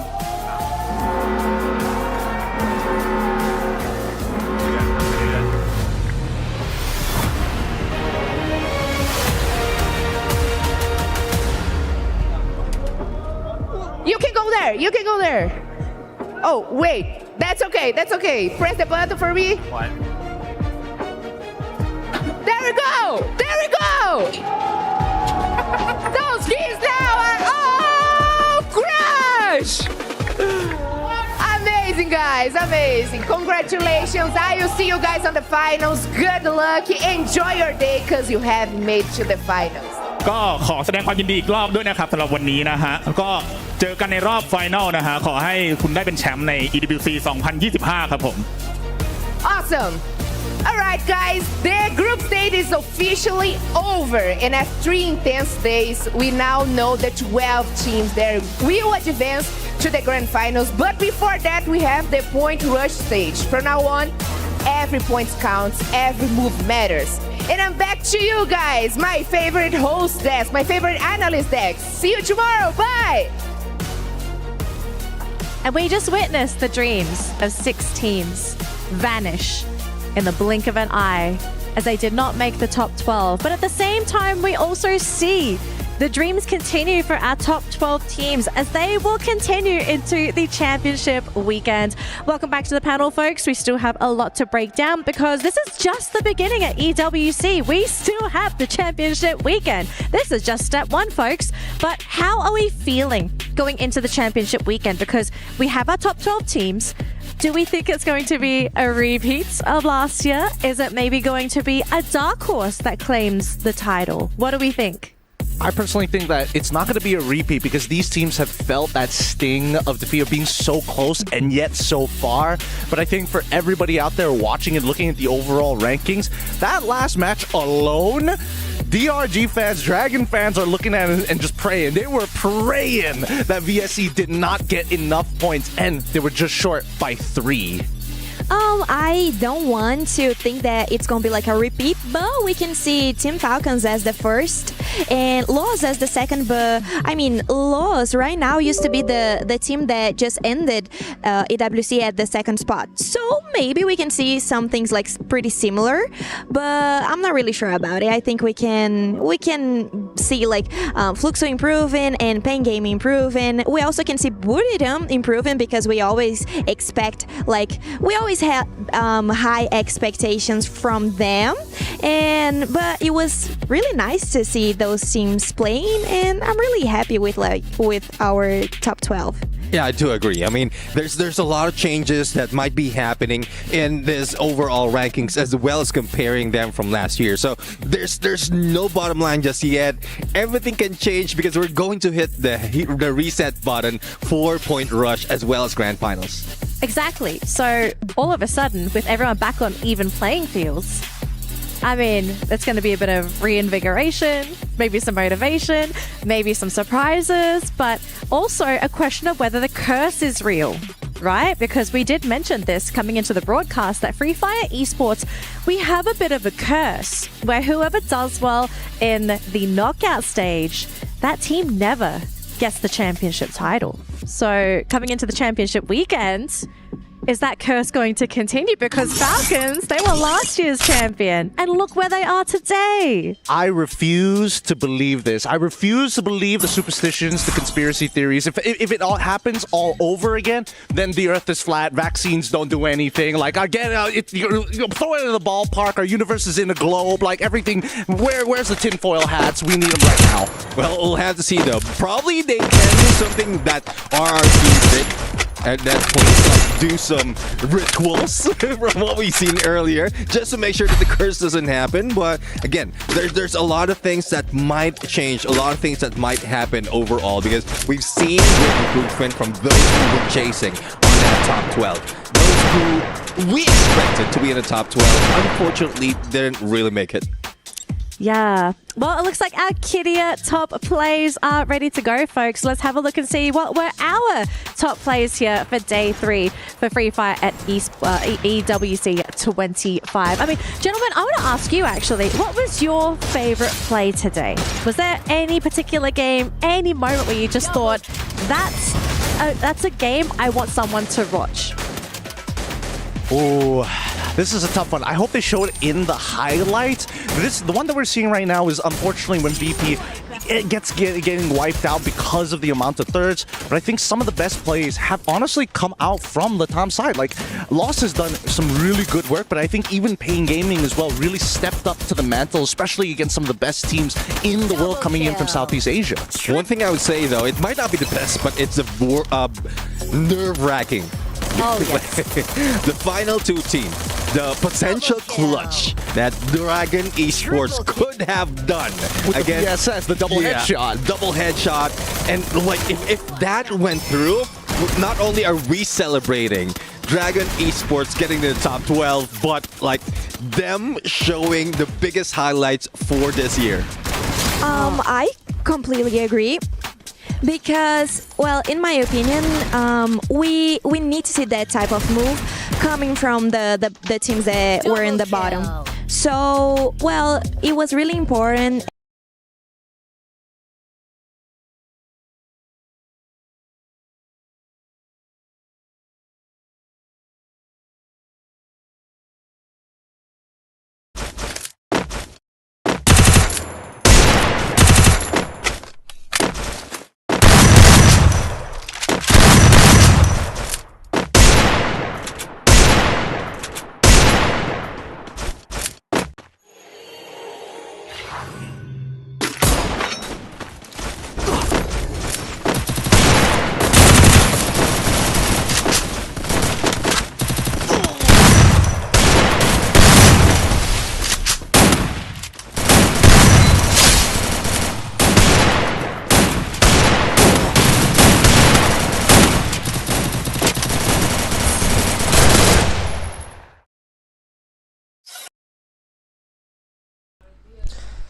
so guys আজকে দেখতে পেরেছেন আমাদের team Falcon বুয়া নিয়ে নিল last ম্যাচটি। তো আশা করি আপনাদের কাছে লাইভটি একটু দুঃখজনক হলেও কিছু করার নাই, কারণ আমাদের আরএসকে টিম বাংলাদেশ থেকে ওয়ার্ল্ড কাপ খেলে এসেছে, এটা আপনাদের জন্য অনেকটাই সৌভাগ্যজনক। তো আমরা তাদের জন্য আরও দোয়া করি, তারা আরও সামনে আগায় যাক। তো আজকের জন্য এই পর্যন্তই, আমি এই বলে লাইভটি অফ করলাম।